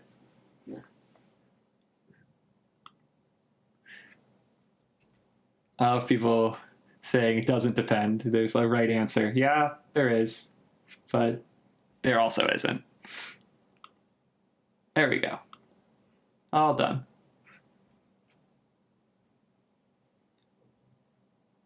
It's French. Cool. So geodude.t3.gg is now live using Solid.js. I should probably change the about page to specify that this is a rewrite, that this isn't the original.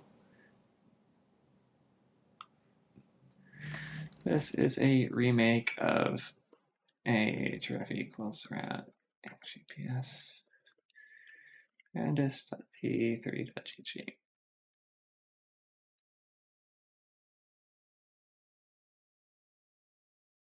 This repo is open source, right? Yep. Okay. Should probably track it separately too. Yeah, I'll go do that. Oh, I don't have tracking set up on it. I'll just remove this bullet for now because I don't feel like doing that.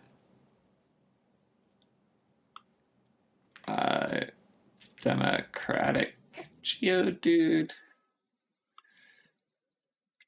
Remember it correctly. And there will be a new Twitch stream link later. I can probably get the VOD link now.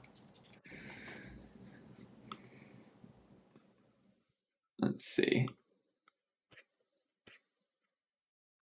And I'm going to want to do a YouTube link later. I'll just remember to do that when I'm done editing. Localhost.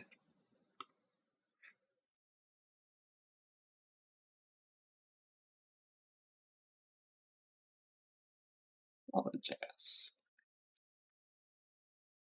Good enough.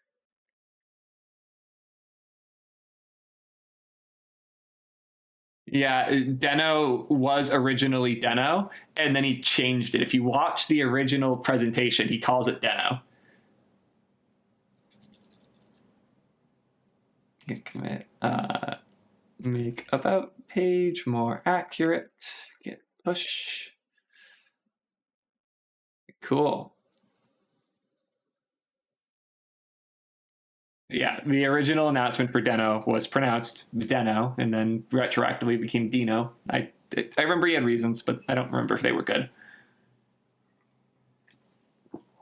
Anyways, honestly, this went a lot smoother than I expected. I was kind of hoping to run into more problems. I am really curious if that caching is working on that endpoint or not. That was fast enough that it kind of has to be, actually. The easiest way to confirm, though, would be to go to the most recent deployment once it deploys and keep track of which functions are called.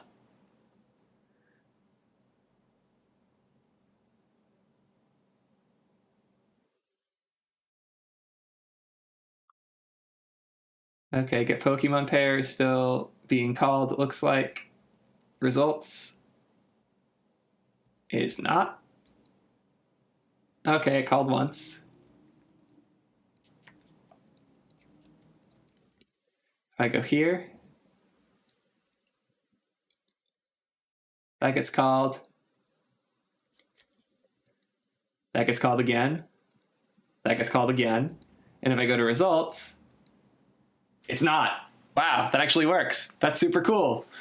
So for those that weren't here for that part, what we did is we set up using a TRPC cache header in the response meta. This function gets called after TRPC's request is handled, and it gives you a bunch of context on what happened. So what I do here is I check that every path includes public and that there was no errors and that this is a query, not a mutation. And if all of these things are true, then I actually set cache time, which this should not be named 1 day in seconds. This should be 5 minutes in seconds.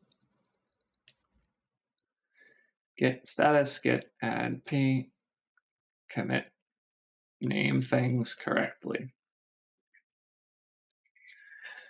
But this caches that on the Vercel edge, so I don't have to worry about this function getting hit a whole bunch if it's in a router where it's like query name has public in it. This will now only be hit when, how do I put it? Yeah.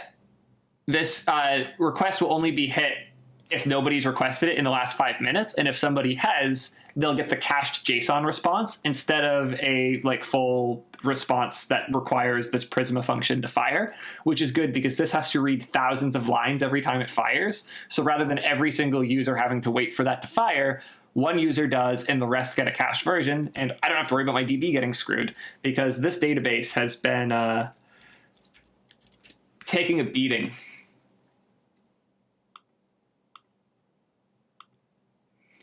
I switched the past week. 21 million reads. Jesus Christ. I'm so fucked. I might actually hit the read limit. Yeah, this is my most data intensive application that I've ever built. I was gonna say. Yeah. Hopefully the caching helps. That's impressive. Yeah, I also did some linking in the DB. I did deploy this, right? Yeah, I was hoping this would help more, having keys on all the IDs. And it has not. Yeah, this is just due to the nature of this project, it's destined to be a data shit show. And I think that's okay. That's just to be accepted by the nature of the work I've chosen to do here. 357 rows a second at times, though. Jesus Christ.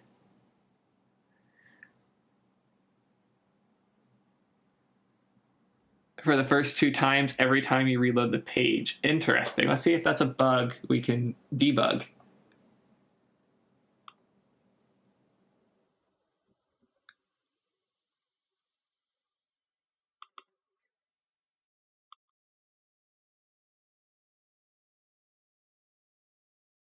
Huh. It's possible you're getting a cached response on it.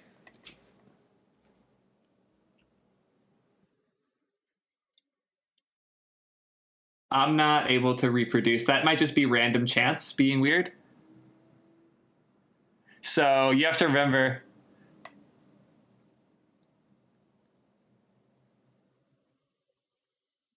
try to figure out how to put it. Like, random's always going to feel weird in the sense that you will have things that can't possibly happen because of randomness, but totally happened because of random. Like a 1 in a million chance happens pretty regularly if there's enough different 1 in a million chances. Yeah. I remember Apple way back had to redo their shuffle algorithm because people didn't think it was shuffling because you get the same artist twice in a row. But in a truly random set, you will get the same artist twice in a row.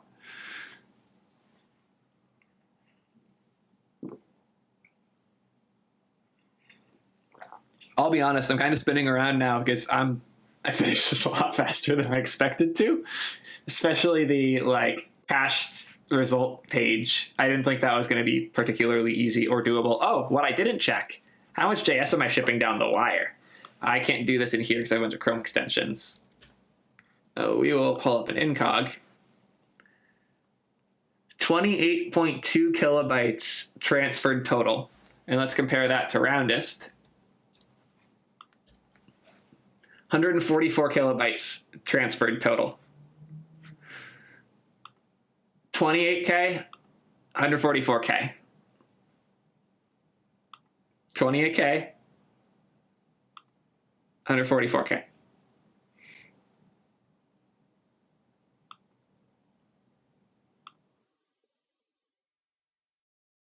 Interestingly enough, though, the finish time isn't too different, both because my internet's crazy fast, but also because they're able to prefetch and cache a lot of things in parallel. This is actually a problem that isn't as easily resolved in the solid.js world. The ability to fire a request and start fetching data before the JS has made it to the user. Those types of things get a lot harder in a solid world. But overall, you can't argue with those numbers. That's just objectively better. And if we can get a world where we have both of these benefits, there's a lot of potential wins for both the developers and the users.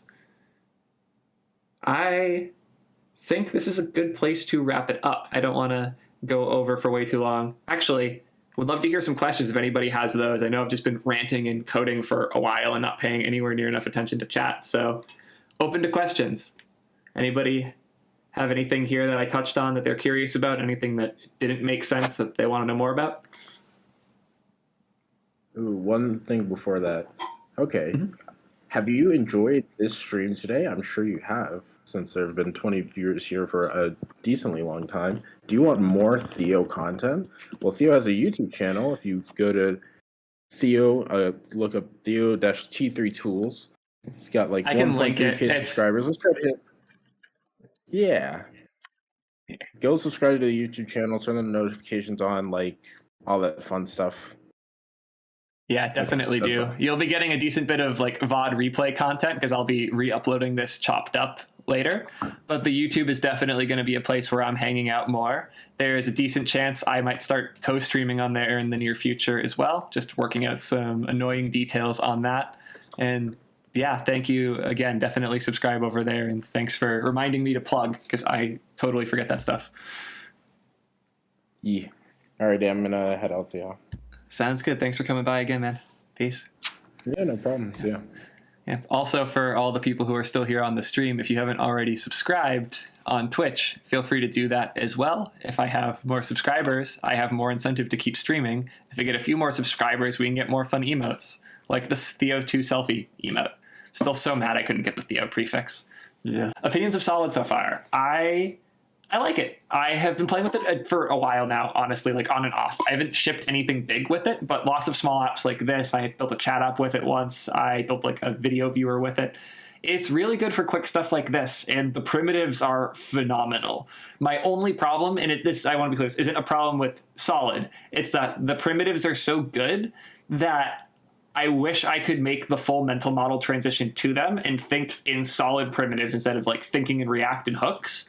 But there's too much ecosystem on the React side that I need to get my job done that I can't move away from just yet. And I find myself using React still for that. And again, like that's not the issue I have with Solid. Like that will come in time. It's simply that I can't make the mental model shift yet.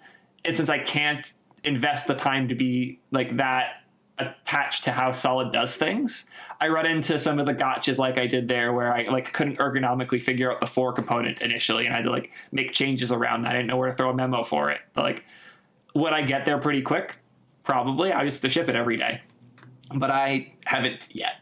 But yeah, my opinion of Solid is it's very good. It will be a useful tool for me for a long time. And I see a future where it's used much more.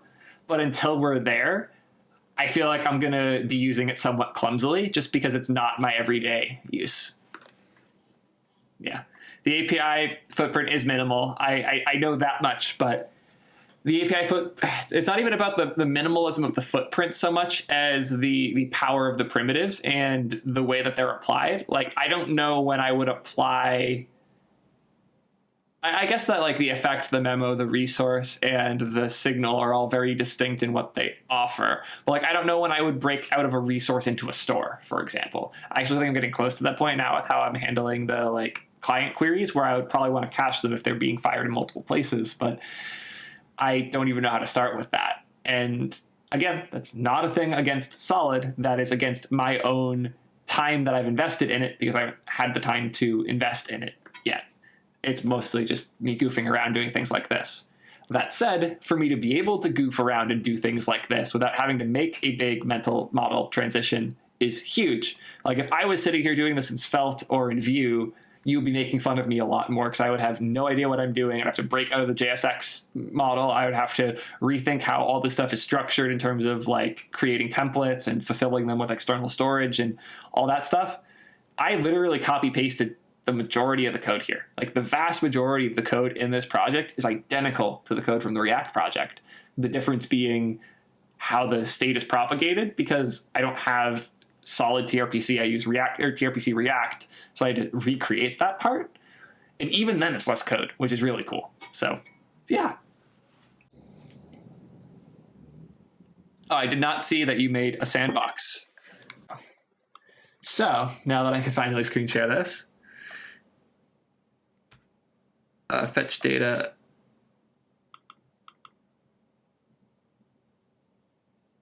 Data ID.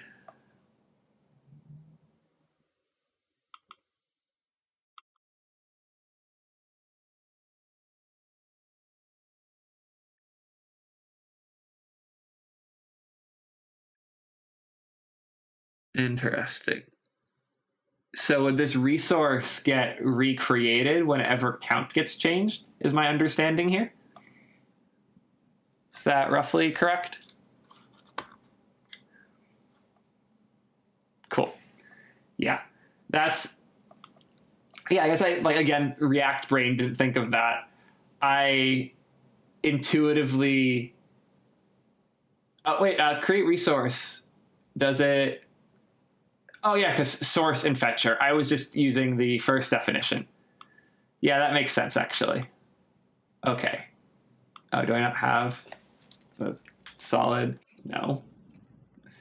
So to go through the solid docs to explain this a little better, create resource has two options for how you can use it, and I didn't understand the difference until just now, and it's very useful. The first option is you just pass it a fetcher, which is an asynchronous function that it will then call and have that as the data. The other option, which is what David is referencing and what Mooten Brady, don't know how you want your name pronounced, sorry, linked in his example, which uses source and fetcher. So this first argument is the data that gets passed into the fetcher function when it's called. I didn't understand why this was valuable at first. It felt like a weird abstraction to me. It's like I would just call the function with the data. I'm defining the function here. But now it suddenly makes sense when the create resource is being recreated, updating the signal when the value it's passed changes. So if I'm understanding correctly, if you pass this something that is like part of the solid.js data chain, so I have a create signal that returns a observed signal, and that observed signal gets passed as the source in create resource, that now creates a data chain from that signal to this resource such that when the signal updates, the resource will be recreated. Is that correct?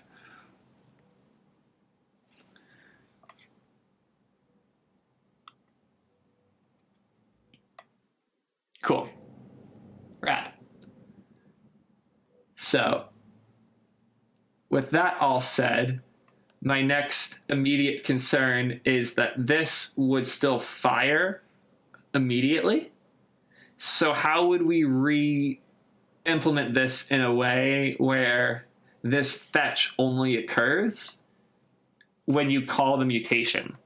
And I'm guessing that that would look something like initial value null and data refetch.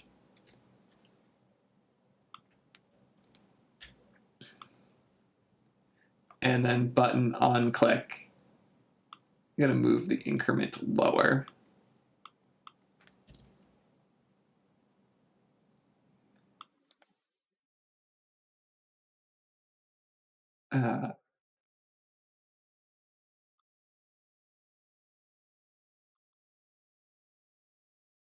Yeah, I'm going to do it this way instead of increment. Actually, I'll leave that and I'm going to const test refetch equals refetch. Now I get separate button that's refetch on click equals test refetch. Okay, cool. So that's going to be null, and if I click refetch,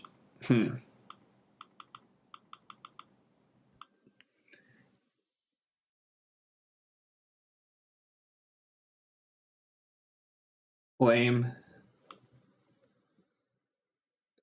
Falsy value completely prevents the fetch. So falsy value for initial value completely prevents the fetch, and we can't refetch from there. Is that correct? That's a little weird if so.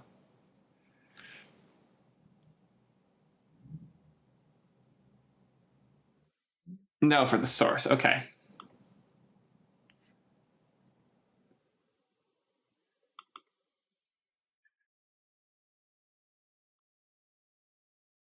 It doesn't fetch at first because we pass undefined. Oh, because, yeah, so it doesn't count until we press the button the first time. How can we... I guess ergonomically, this still doesn't feel like a mutation to me. It feels like we have deferred a query on a set, and that's weird because now it's going to be harder to trigger like refires of that mutation. Like one of the most common use cases for mutation for me is a chat message, and you might want to send the same message 3 times in a row, which would be updating and setting the state back to the same thing 3 times in a row. That doesn't sound ideal to me for a mutation flow. Like, I see where this is going, but I think what I want to see is like how to defer fetching. Okay, yes, for deferring fetching, this makes sense. For what I would like to see, if anybody has an example, would be the equivalent of like React queries use mutation. Where is mutations? So if you haven't used React Query before, it is phenomenal. One of my favorite libraries. And God, please, Jason, get dark mode on these docs ASAP. You know, it's a plan that you have. Solid Start will... I would like to see how Solid Start takes care of that. Okay, hot take moment. I am tired of being told the solution to my basic problems is to buy into a bigger framework. I don't want a starter repo. I don't want a set of configurations. I want a slightly different state primitive here. That's all I'm looking for.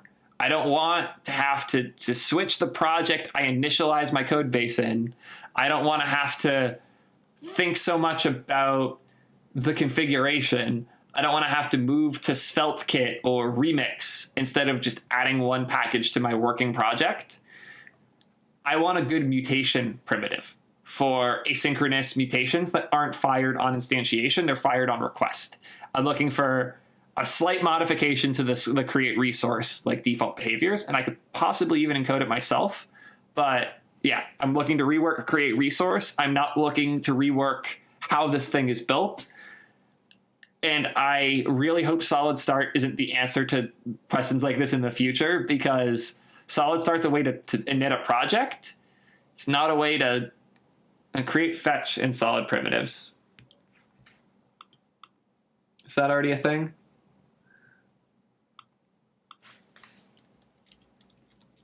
It doesn't have a search hotkey on the site. Is there even search on the site?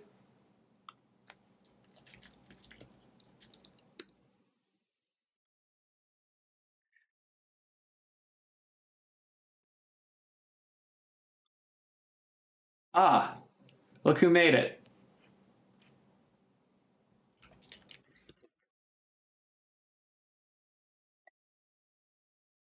Oh, look at that. Seems like exactly what I'm looking for.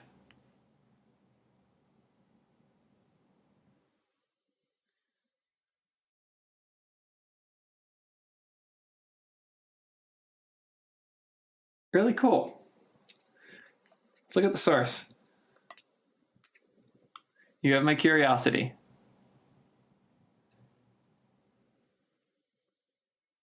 Can I explain the JS ecosystem? No, I cannot explain the JS ecosystem.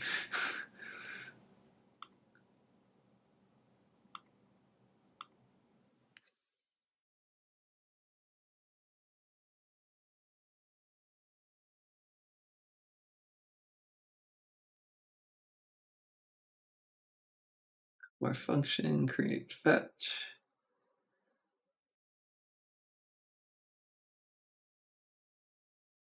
This is much more complex than I would have expected. Likely means it's very good. Resource return, where is this bound? Ah.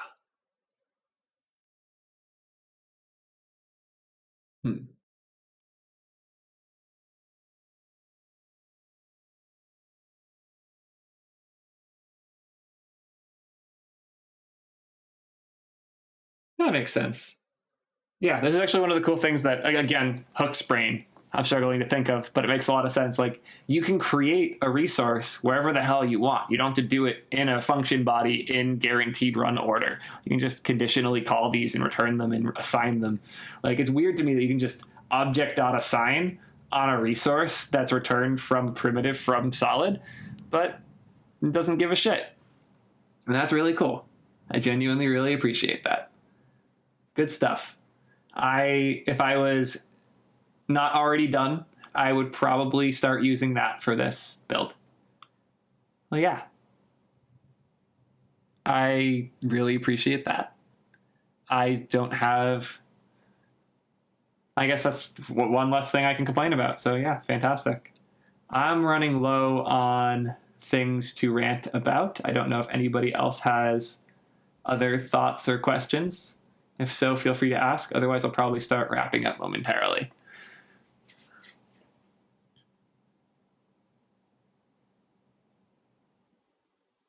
If you want JS rants, follow me on Twitter. We have a lot of those on Twitter Spaces. The Twitch streams tend to be a little more like deep programming topic nerding out on specific stuff. Like what the flow of information is usually I'm in a Twitter space talking about generic stuff with people. I get asked a bunch of specific questions about certain things. I get asked about Web3 and have to ignore the question.